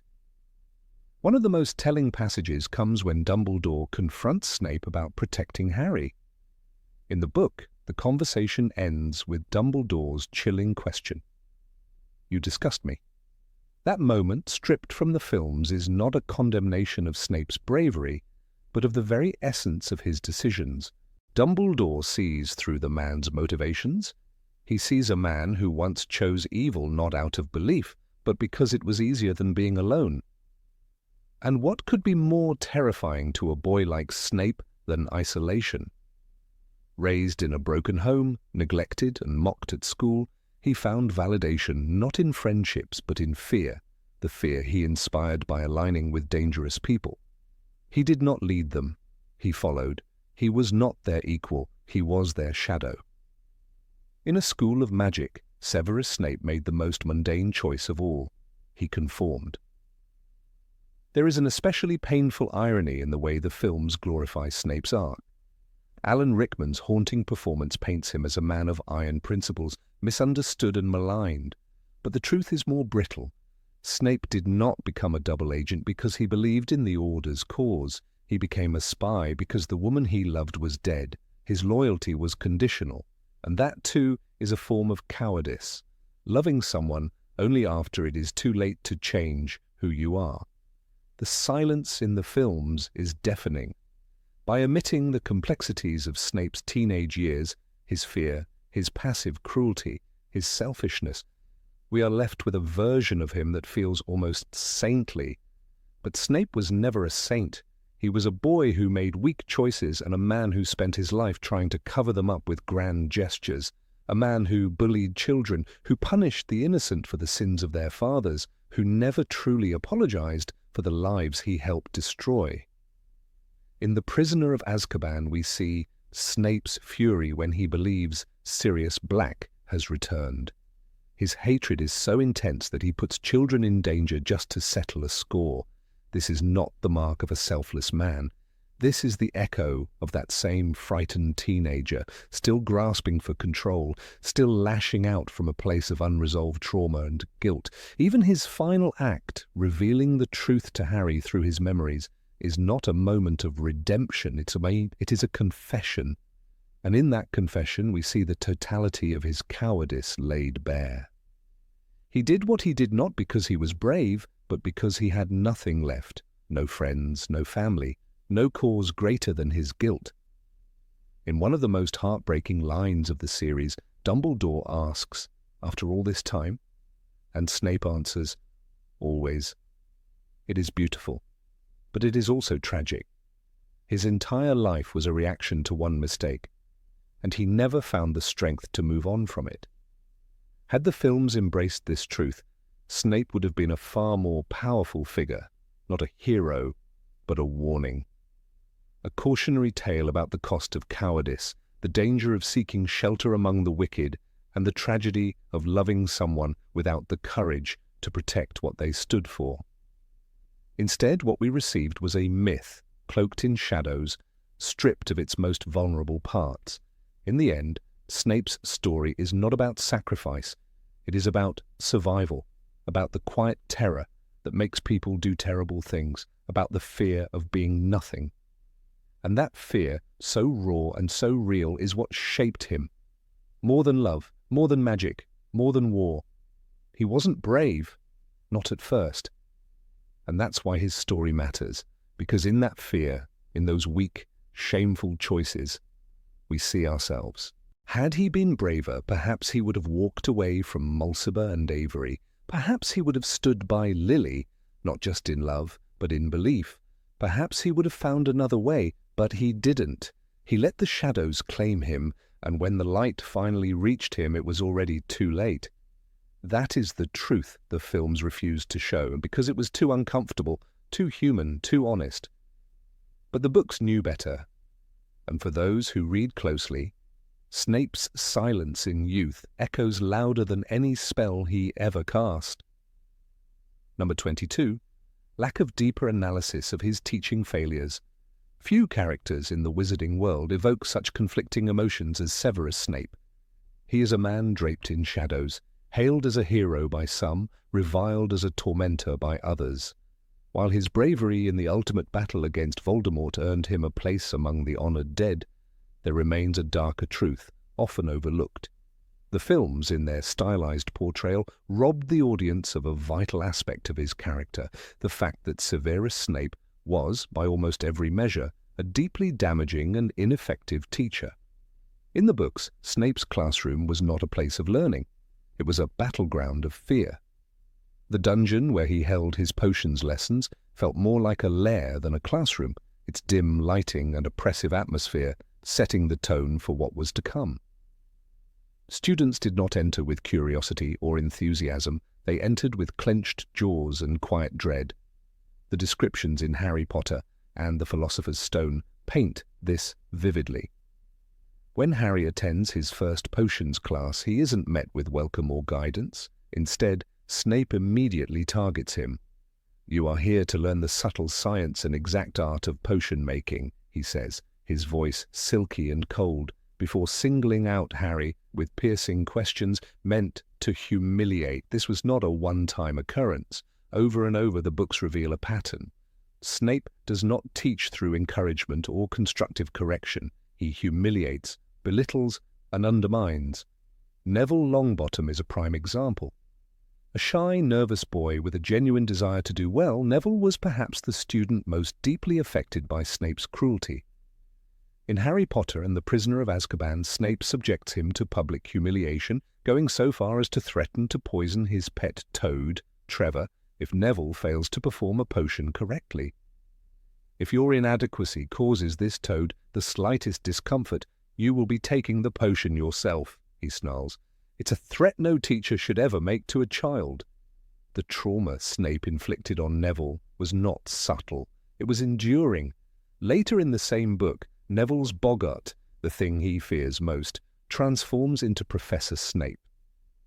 That a teacher could become the embodiment of a child's worst fear says everything about Snape's impact. This detail was glossed over in the film adaptation, where the boggart scene is treated almost comically. The viewer is led to laugh when Neville dresses the boggart Snape in his grandmother's clothes, but the underlying pain is lost. Hermione Granger, for all her intellect and preparedness, was also not spared. In The Half-Blood Prince, Snape deducts points from her for no other reason than answering a question correctly without being called upon. Her eager hand-raising, often welcomed by other professors, becomes a liability in Snape's class. He resents her competence, treating it not as something to be praised but something to be punished. His behavior reflects not discipline but resentment and emotional immaturity unbecoming of any educator. But no student suffered under Snape more than Harry Potter himself. From the very first lesson, Snape projects onto Harry the bitterness he feels toward James Potter, a man long dead. In the Order of the Phoenix, this bitterness reaches its peak when Snape forces Harry into occlumency lessons, not to protect him, but to dominate him. He invades Harry's mind without compassion, berates him for emotional reactions, and makes no effort to actually explain the principles behind occlumency. The sessions end in disaster as Harry, overwhelmed and confused, accidentally accesses Snape's most painful memory, being humiliated by James. Yet even then, Snape's reaction is not to reflect or explain. He simply ends the lessons, leaving Harry unprepared for Voldemort's manipulations. It's important to recognize that these are not isolated failings. Snape's pedagogy, or lack thereof, is deeply rooted in control and dominance. He plays favorites, showers his Slytherins with praise, and harshly penalizes students from other houses, particularly Gryffindors. Draco Malfoy could sabotage another student's potion or mock a classmate without consequence. Meanwhile, Harry or Ron could lose points for speaking out of turn or for simply existing in the room. What's most striking is the silence that followed these abuses. Other teachers, even those who disagreed with Snape's methods, rarely intervened. Dumbledore, who saw the good in everyone, turned a blind eye to Snape's classroom conduct. McGonagall, fierce and fair, might have had suspicions but lacked the authority to correct him. The only one who ever truly stood up to Snape was Remus Lupin, and even then, only in subtle ways. Lupin's brief tenure as a teacher was a masterclass in what education could look like at Hogwarts: inclusive, respectful, engaging. His lessons, such as the one on Boggarts, made students feel safe. They laughed, they learned, they grew. The difference was stark. Where Lupin cultivated courage, Snape sowed fear. Where Professor Sprout encouraged experimentation, Snape punished it.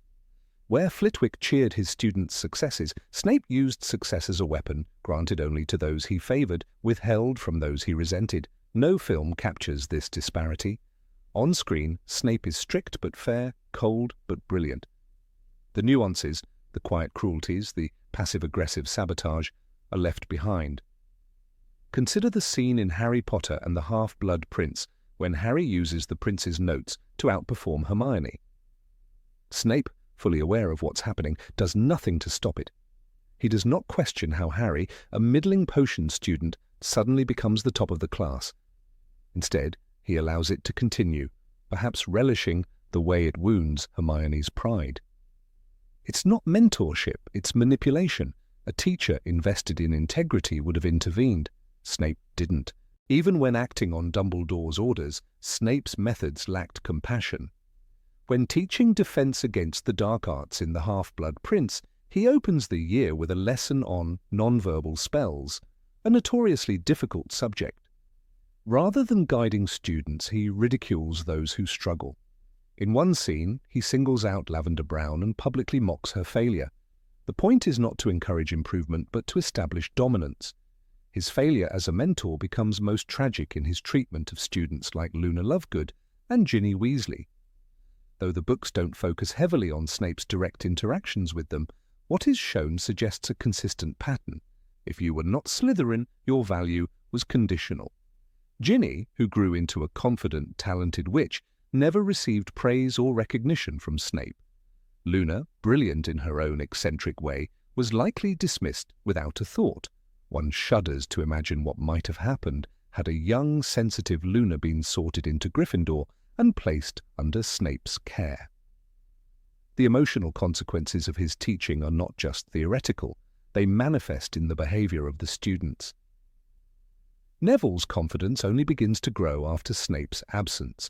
Hermione, despite her brilliance, dreads potions more than any other subject. Harry, ever courageous, remains guarded and defensive in Snape's presence for years. These reactions are not signs of good teaching, they are symptoms of psychological distress. And yet the films do not show this. Snape's classroom is clean, dramatic, theatrical. His lines are sharp, his exits memorable. The darkness of his teaching, the fear, the favoritism, the abuse, is diluted into brooding charm. Audiences unfamiliar with the books often walk away admiring him, even idolizing him. They do not see the damage, they do not see the children. What's worse, the omission allows a false narrative to flourish that Snape was misunderstood but fundamentally good. While he was brave, and while he acted out of love for Lily Potter, these virtues do not erase his failings. Bravery does not equal kindness, loyalty does not equal empathy. A teacher who uses his position to settle old scores or reinforce personal grudges cannot be redeemed by secret acts of heroism alone. In a world like Hogwarts, where magic magnifies emotion and talent alike, teachers carry enormous influence. They are not merely instructors, they are gatekeepers of potential. Snape for all his intellect, used his power to suppress rather than uplift. He could have been a brilliant mentor, he could have taught from pain, not in pain, he could have turned his grief into wisdom, but he didn't.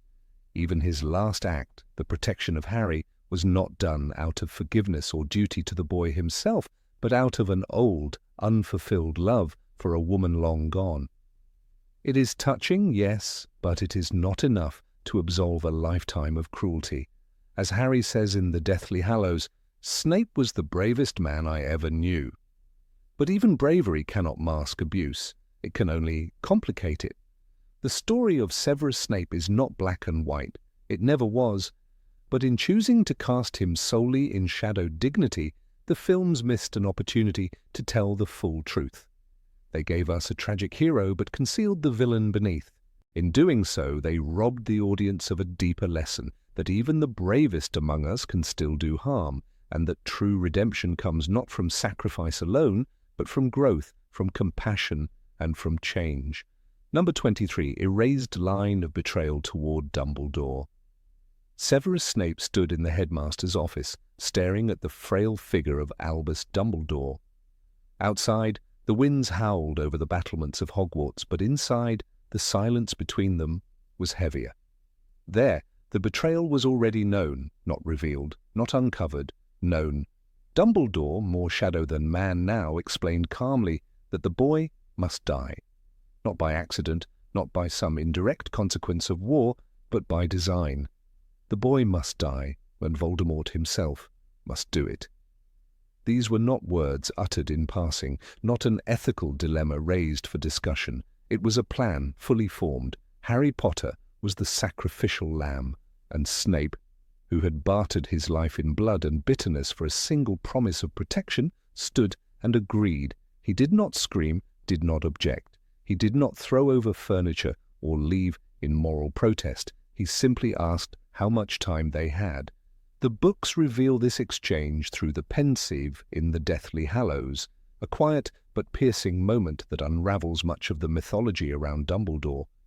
This wasn't the first time Snape learned of Harry's fate. It wasn't in the boathouse with his dying gasp. It wasn't in the movie scene so often quoted where he protests, "You have been raising him like a pig for slaughter." That exclamation, so lauded in film, was theatre. The outrage was a mask, and its effectiveness on screen is a careful illusion, because Snape already knew, and worse, he complied. When Snape first learned that Harry's life was a countdown, the boy was 16. There was still time to reconsider, time to rebel, time to refuse, but the man who had once demanded Lily Potter be spared at any cost now sacrificed her son to a carefully reasoned plan. Dumbledore's logic was sharp and merciless. Harry carried a piece of Voldemort's soul within him, and thus to destroy the Dark Lord, the boy must also fall. And Snape, tormented by guilt, enslaved to penance, made no attempt to alter that course. He remained Dumbledore's man, silently endorsing the killing of the one innocent person he had promised to protect. In the films, this entire moral chasm is paved over with emotion. The boathouse scene becomes the climax of Snape's awareness and his protest. "You have been raising him like a pig for slaughter," is presented as an explosive, spontaneous awakening. But in truth, that line was recited long after Snape had internalized the truth. It was not revelation. It was rage rehearsed for a man who had outplayed him, even in death. This distortion erases not only the complexity of Snape, but the darker dimensions of Dumbledore's plan. In the novels, Dumbledore is a master manipulator who long abandoned the romantic ideal of sparing the innocent. His goal is singular, the defeat of Voldemort no matter the human cost. The Elder Wand, the Resurrection Stone, the Invisibility Cloak, all of these tools of the Deathly Hallows symbolize power, life, and legacy. Dumbledore once sought to master death. Now he uses death as a weapon. Snape, for all his bitterness, became one of many pieces in Dumbledore's grand design. But unlike others, he knew and remained. He kept Harry alive just long enough to reach the right moment, the correct stage of Voldemort's false confidence, before letting the boy be offered up. He never warned Harry, he never gave him a choice. He held on to the final truth, that Harry was destined to die until his final breath, revealing it only when he could no longer act. This suppression of agency is at the heart of the betrayal. Dumbledore's great crime was not just that he planned Harry's death, but that he withheld the truth from the one person it most concerned. "You are the Horcrux he never meant to make," he tells Harry in the book, when the moment finally arrives in King's Cross. But by then it is too late. The prophecy, the choices, the friendships, they were all constructed under false pretenses. Harry thought he was fighting for victory. He was, in fact, walking to execution. The beauty of Rowling's writing is that she never shies away from moral ambiguity.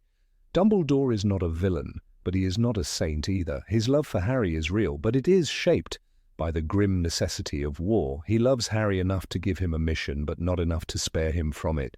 He teaches him to fight, to lead, to endure, and all along he teaches him to die. The erasure of this betrayal in the films is more than just adaptation. It is a rewriting of moral tone. By presenting Snape's horror as authentic surprise, the movie frees him from complicity. It offers the audience a moment of catharsis. See, he did care. See, he was the moral compass. But in truth, Snape was no better than Dumbledore. He was a man who had already decided that Harry's life was the necessary toll for Lily's salvation. Consider the moment in the Half-Blood Prince novel when Dumbledore begs Snape to kill him to preserve Draco's soul. It is a reversal of roles. Dumbledore, who had once been the puppeteer, now becomes the sacrifice. But even in death, he manipulates. His legacy is wrapped in lies. The school believes Snape betrayed him. The Order is kept in the dark. And Harry, ever trusting, follows breadcrumbs left by a man who never gave him the whole truth. This line of betrayal and of raising a child for slaughter is one of the most chilling revelations in the series. It reframes every lesson, every encouragement, every protection as a means to an end. "You must be wondering why I never told you," Dumbledore says in the ethereal light of King's Cross. "Because it was your destiny. You were the seventh Horcrux." It is not just information withheld, it is a life lived in borrowed time. And yet Harry forgives him. That is the tragedy and the triumph.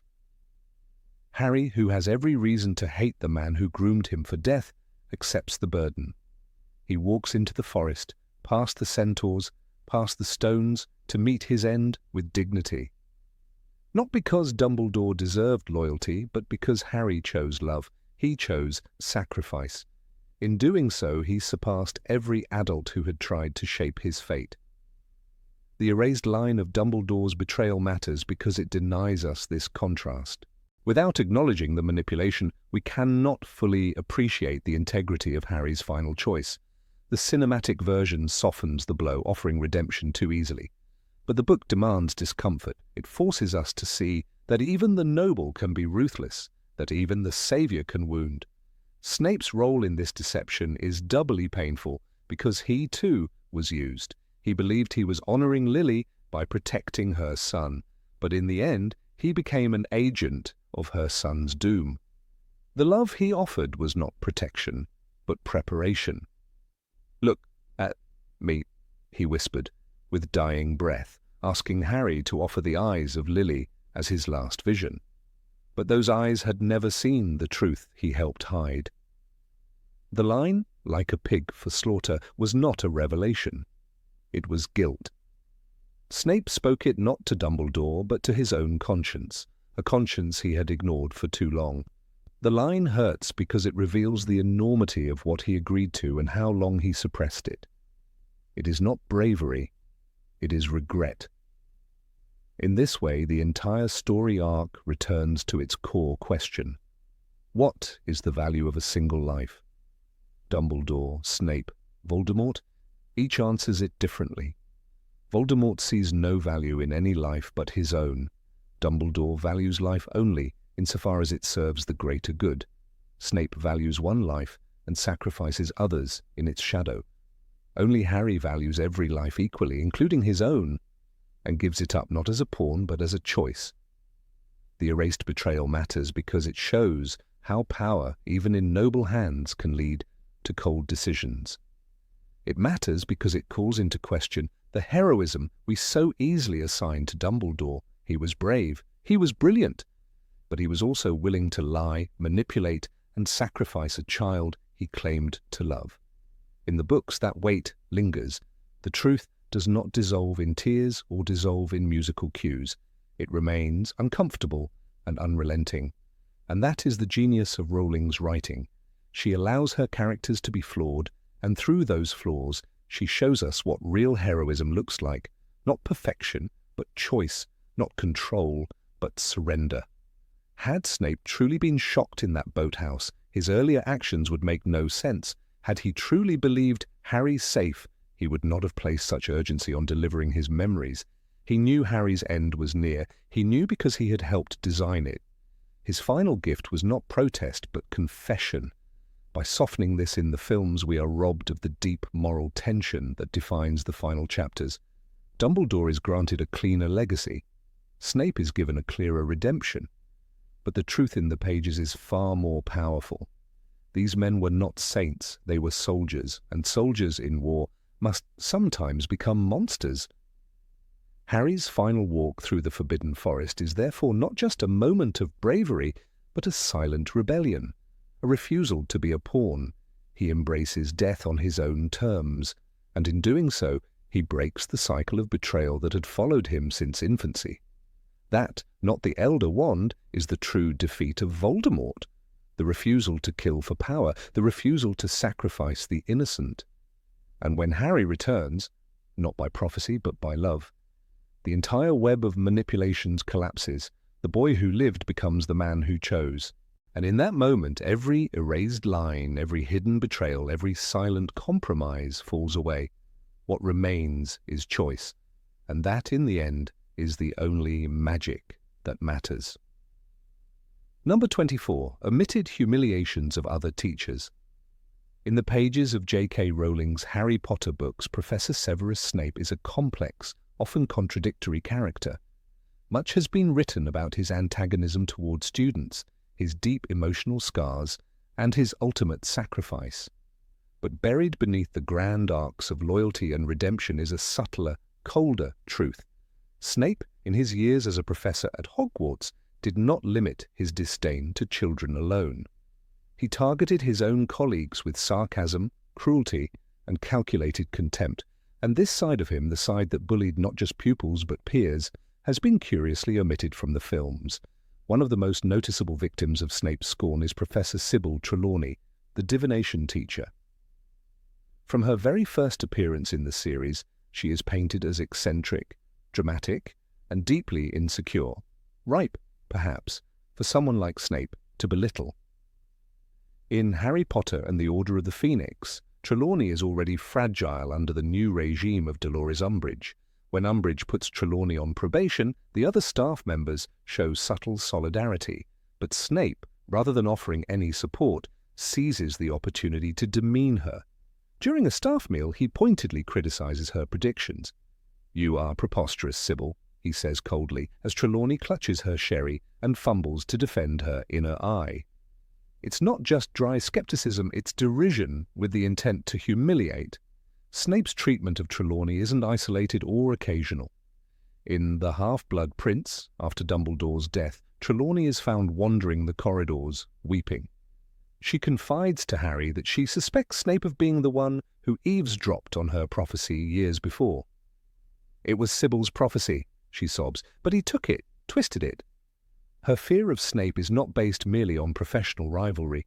It is rooted in years of scorn, mockery, and intimidation.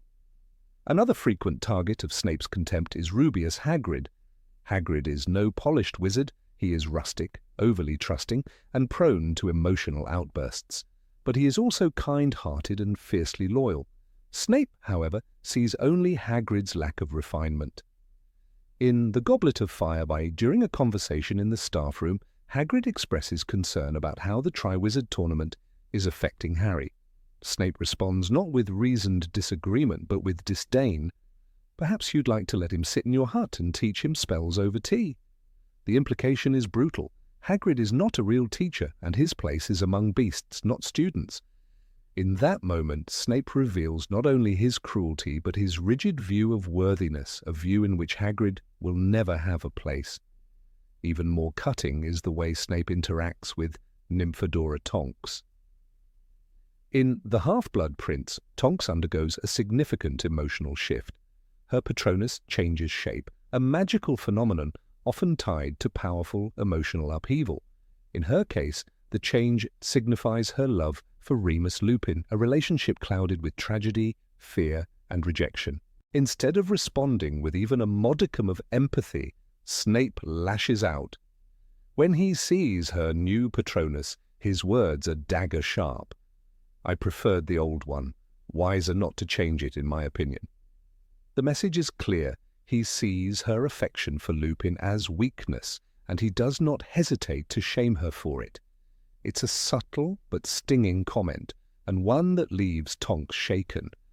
The films sanitize these tensions. On screen, Snape appears reserved, calculating and sometimes cold, but rarely cruel toward other professors. He is portrayed with an almost tragic nobility, a man of deep secrets and strict professionalism. The biting remarks toward Trelawney, absent. The snide comments toward Hagrid, muted. The contempt for Tonks, omitted altogether. Instead, Alan Rickman's Snape moves through the castle like a dark angel, severe but never petty. The result is a portrait far more sympathetic than what the books offer. Snape's superiority complex is not just aimed downward at students, it stretches horizontally and even upward toward his peers and superiors. His demeanor often suggests that he sees himself as the only competent mind among a sea of bumbling mediocrity. This arrogance is especially evident in the way he talks to Professor Flitwick and Professor Sprout. In The Order of the Phoenix, when Flitwick attempts to comfort a frightened group of students during an escalating crisis, Snape interrupts with a dismissive glance and a curt remark. While Flitwick is a decorated dueling champion and a kind-hearted instructor, Snape treats him like a child fumbling with magic tricks. He does the same to Sprout, who, despite her expertise in herbology and her position as head of Hufflepuff, receives nothing from Snape but polite contempt. One of the most glaring examples of Snape's peer-to-peer cruelty comes in The Prisoner of Azkaban. When Lupin is out sick, Snape takes over his defense against the dark arts class. At first, this seems routine, but Snape cannot resist the chance to discredit his colleague. He assigns the class a brutal essay on werewolves, an unmistakable jab meant to expose Lupin's secret. "Turn to page 394, he instructs coldly, a line that became iconic in the films. But in the book, this is not just a quirky moment of gruff teaching. It is an act of sabotage. Snape knows full well that Lupin is a werewolf, and rather than respecting Dumbledore's decision to trust Lupin with a teaching position, Snape tries to incite suspicion among the students. Snape's resentment of Lupin runs deep. It is born from their shared past, the childhood rivalry, and the Marauders' infamous bullying. But the books make clear that Snape, now an adult, has not risen above it. He uses his position to settle old scores, even if it means endangering his colleagues. When Dumbledore insists that Snape brew Lupin's wolfsbane potion every month, Snape complies, but with an open display of disgust. He delivers the potion like poison, never letting Lupin forget that his condition makes him, in Snape's eyes, something less than human. In The Order of the Phoenix, during the chaos of the battle, in the Department of Mysteries, Tonks is injured and Lupin is frantic. But when Snape speaks of them afterward, he does not show concern. Instead, he refers to their bond with a sneer, implying weakness in their emotional connection. "She's always been foolishly impulsive," he says of Tonks. The implication is cruel. Her love has made her vulnerable and therefore contemptible. Snape also shows disdain for Minerva McGonagall, although in subtler ways. In The Half-Blood Prince, when McGonagall tries to protect students from the influence of the dark arts, Snape, now in a stronger position within the school hierarchy, curtails her efforts. He blocks access to certain areas of the school and undermines her authority with silent maneuvering. McGonagall, a stalwart defender of the students, finds herself repeatedly stonewalled, and while she is too professional to show it, the tension between them crackles beneath the surface. After Dumbledore's death, when Snape becomes headmaster in the Deathly Hallows, his cruelty becomes institutional. He allows the Carrows, a pair of sadistic Death Eaters, to teach and torment students. When McGonagall challenges this, Snape avoids direct confrontation, but his complicity is clear. He has risen to power, and in doing so, he abandons the very colleagues he once worked alongside. The staff becomes fractured, divided between fear and resistance. Those who once sat beside Snape at the staff table now regard him with suspicion and dread. None of this is truly visible in the films. There, Snape seems to tolerate his colleagues, rarely interacting with them at all. His conflicts with Trelawney, Hagrid, and Tonks are missing. His undermining of McGonagall is vague at best. His pettiness is erased. What remains is a clean, elegant figure, intimidating perhaps, but never mean-spirited. It is a deliberate softening, one that bolsters his ultimate redemption arc but ignores the fuller truth of his character. The books show a man who uses intellect and authority as weapons, who isolates himself not only because he is misunderstood, but because he chooses to alienate. Snape's disdain for others stems from a deep need to control, to maintain superiority in a world that once humiliated him. He lashes out at the eccentric, the emotional, the lesser, projecting his own pain onto anyone who dares to be vulnerable. This is why his interactions with Trelawney are so significant. She, too, is mocked and doubted, a figure of ridicule among students. Yet instead of empathizing, Snape joins the mockery. When she's expelled by Umbridge, Snape does nothing. He does not protest, does not intervene. He watches her humiliation with detachment, perhaps even satisfaction. His contempt runs deeper than professional skepticism. It is personal. Likewise, his behavior toward Tonks is not simply harsh, it is judgmental. He sees her grief, her struggle to maintain her magical strength, and instead of supporting her, he belittles her. The shift in her Patronus is a magical manifestation of her inner turmoil, and Snape chooses to weaponize it. I preferred the old one. It's more than a jab, it's a sentence of rejection, a denial of her right to feel, to change, to grieve. Snape's interactions with Hagrid are perhaps the most classist of all. Hagrid is half-giant, a marginalized figure even in the magical world. Snape, who himself faced discrimination, should understand. But instead he treats Hagrid with barely concealed contempt. He mocks his speech, his habits, his care for magical creatures. When Hagrid faces public scrutiny, Snape never defends him. For all his claimed depth, Snape is quick to judge, slow to forgive. Even his alliance with Dumbledore is riddled with tension. Snape disagrees with Dumbledore's openness, his willingness to give second chances, and while he ultimately follows Dumbledore's plan, it is not born of shared vision. It is a bargain, a cold transaction. He protects Harry not out of love, but out of guilt and debt. His kindness is calculated, and this calculation spills over into every interaction he has, including those with his colleagues. The man who stood beside Trelawney, Hagrid, Tonks, Lupin, and McGonagall was not their friend. He was not even their ally. He was a shadow on the wall of the staff room, sharp-tongued and solitary. His words cut, his presence chilled, and while the films show us a man cloaked in tragic silence, The books unveil someone more raw, more real, brilliant, yes, but also broken, and often cruel. That cruelty matters. It is not a flaw to be excused by his sacrifice, but a part of the whole. To understand Snape is to accept both the heroism and the hostility. He was not always right, he was not always kind, and sometimes he made the choice to hurt when he could have helped. Number 25. Silence about his disdain for Muggles. Severus Snape's story, as it is presented in the Harry Potter films, is one of tragic redemption, a man misunderstood, a double agent who sacrifices everything for love.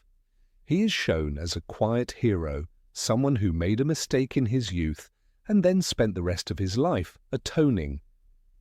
Yet the books tell a far more complicated tale. The severest Snape of the novels is no stranger to darkness. He does not simply choose the wrong friends as a naive teenager. He embraces a worldview deeply steeped in blood purity and superiority, a belief system that poisons the wizarding world at its core. This dimension, carefully explored in J.K. Rowling's books, is muted, almost erased, in the cinematic adaptations. And in doing so, the films silence one of the most critical aspects of his character, his prejudice against Muggles. In Harry Potter and the Order of the Phoenix, Sirius Black warns Harry that the world isn't divided into good people and Death Eaters.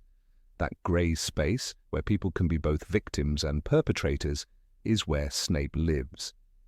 In the books, Snape is not just someone who ended up on the wrong side. He actively sought out that side. The decision to join Voldemort's ranks was not born solely out of desperation or self-hatred. It was born from ideology. It was born from belief. He aligned himself with those who believed in magical supremacy, and more than that, he internalized that belief. One does not call someone a mudblood without conviction, and yet the films make this slur a singular, regretful moment. They present it as an outburst rather than a symptom of deeply held bias. But in the book The Deathly Hallows, Lily Evans makes it painfully clear that this was not a one-time mistake. It was a pattern she could no longer ignore. Snape's growing interest in the dark arts, his new group of friends, Mulciber and Avery, his fascination with Voldemort's ideology. These were not isolated incidents. When Lily writes to him, "You've chosen your way, I've chosen mine," she is not rejecting a boy who slipped once. She is turning her back on someone whose soul has begun to align with hatred. This complexity is missing in the films, where Snape's story is repackaged into a simpler morality tale of love and sacrifice. The absence of his anti-Muggle sentiments is not just an omission, it is a distortion. J.K. Rowling did not make Snape a Death Eater without reason. His background is crafted to show the psychological pull of supremacist ideologies. Born to a Muggle father and a witch mother, Snape's early life in Spinner's End was coloured by emotional neglect and abuse. He resented his father. He identified with his magical heritage as a form of escape. But over time, this identification calcified into disdain. He began to associate magic with superiority, not just over his father, but over all Muggles. In The Half-Blood Prince, we see his personal notes on spells designed to wound and maim. He creates the Sectum Sempra curse in school, hardly the behavior of someone merely trying to fit in. Lily saw this descent, and despite her care for him, she could not save him from it. In The Order of the Phoenix, when Sirius and Lupin mention that Snape hung out with the wrong sort at Hogwarts, they are referring to a group that was already echoing Voldemort's doctrines. These students were not just mischief makers, they were young ideologues, some of whom would go on to become full-fledged Death Eaters. Snape was not an outlier among them, he was an insider. Yet the films reduce this entire context to mere shadows. We do not see his interactions with these figures. We do not feel the ideological intensity that the books describe. The moment Snape calls Lily a mudblood is one of the most painful in the series.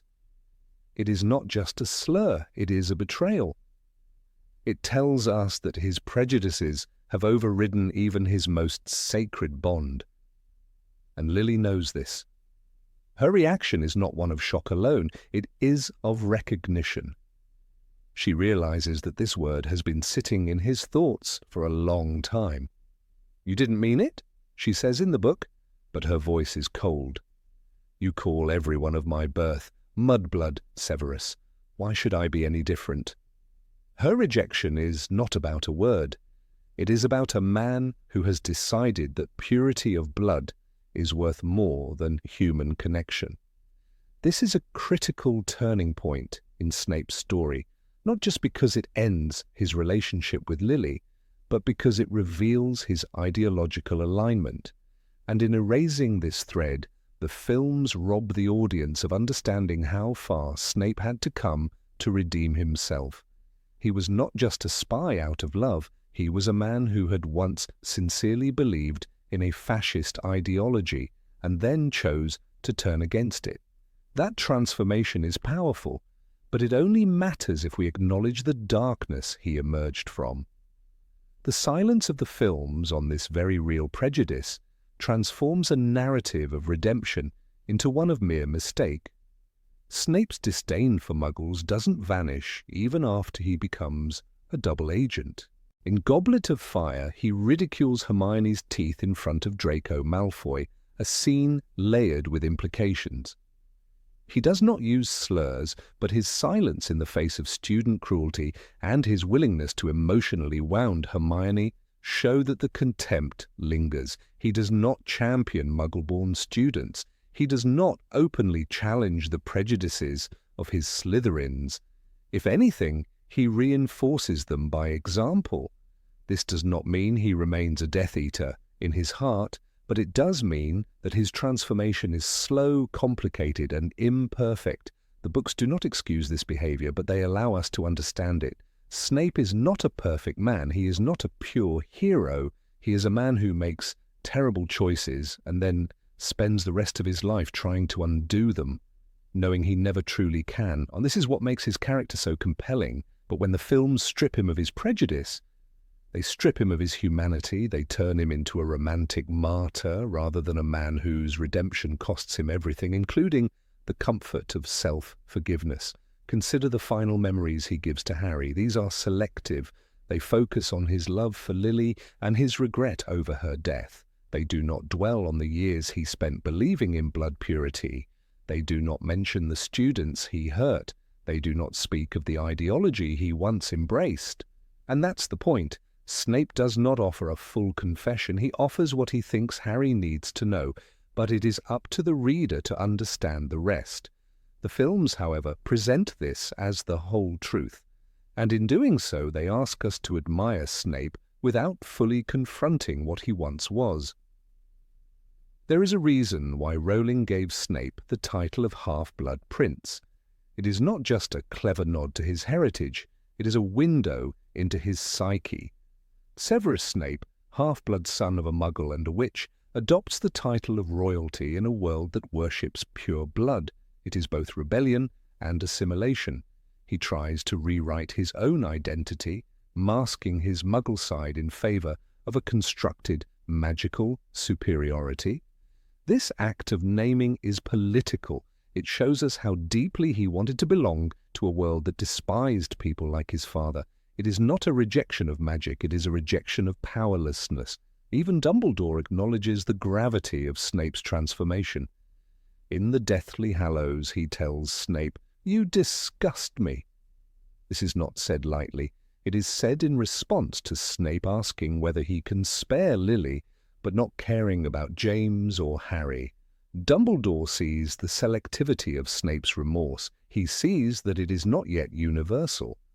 Snape cares about Lily, but he has not yet learned to care about people in general. He must be taught, and over the next years, Dumbledore teaches him. But that beginning, that cold, conditional regret, is essential to his story. The films soften this moment. They erase its brutality. It is convenient to love a tragic figure. The audience is eager to forgive, but true redemption requires acknowledgement.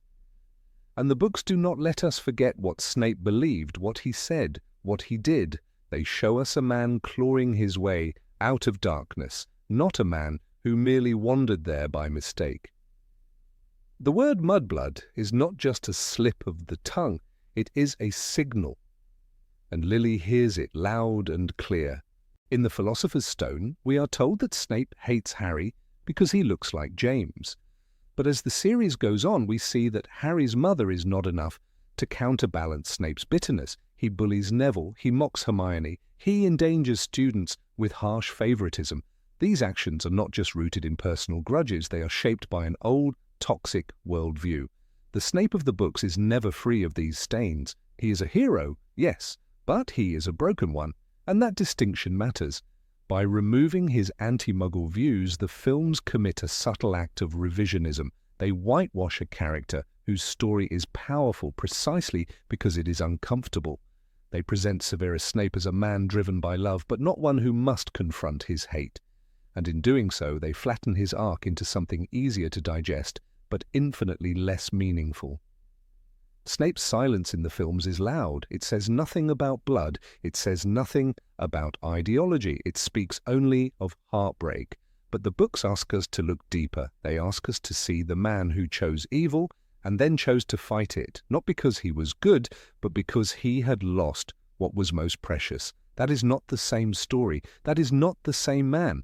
In truth, Snape is a mirror to the wizarding world itself, a world where prejudice is old, embedded, and polite, a world that needs more than good intentions to be healed, a world that must confront its own past. By silencing his contempt for Muggles, the films silence that confrontation, and in doing so they miss the point. Snape's story is not about purity of love, it is about the impurity of redemption, and that is what makes it unforgettable.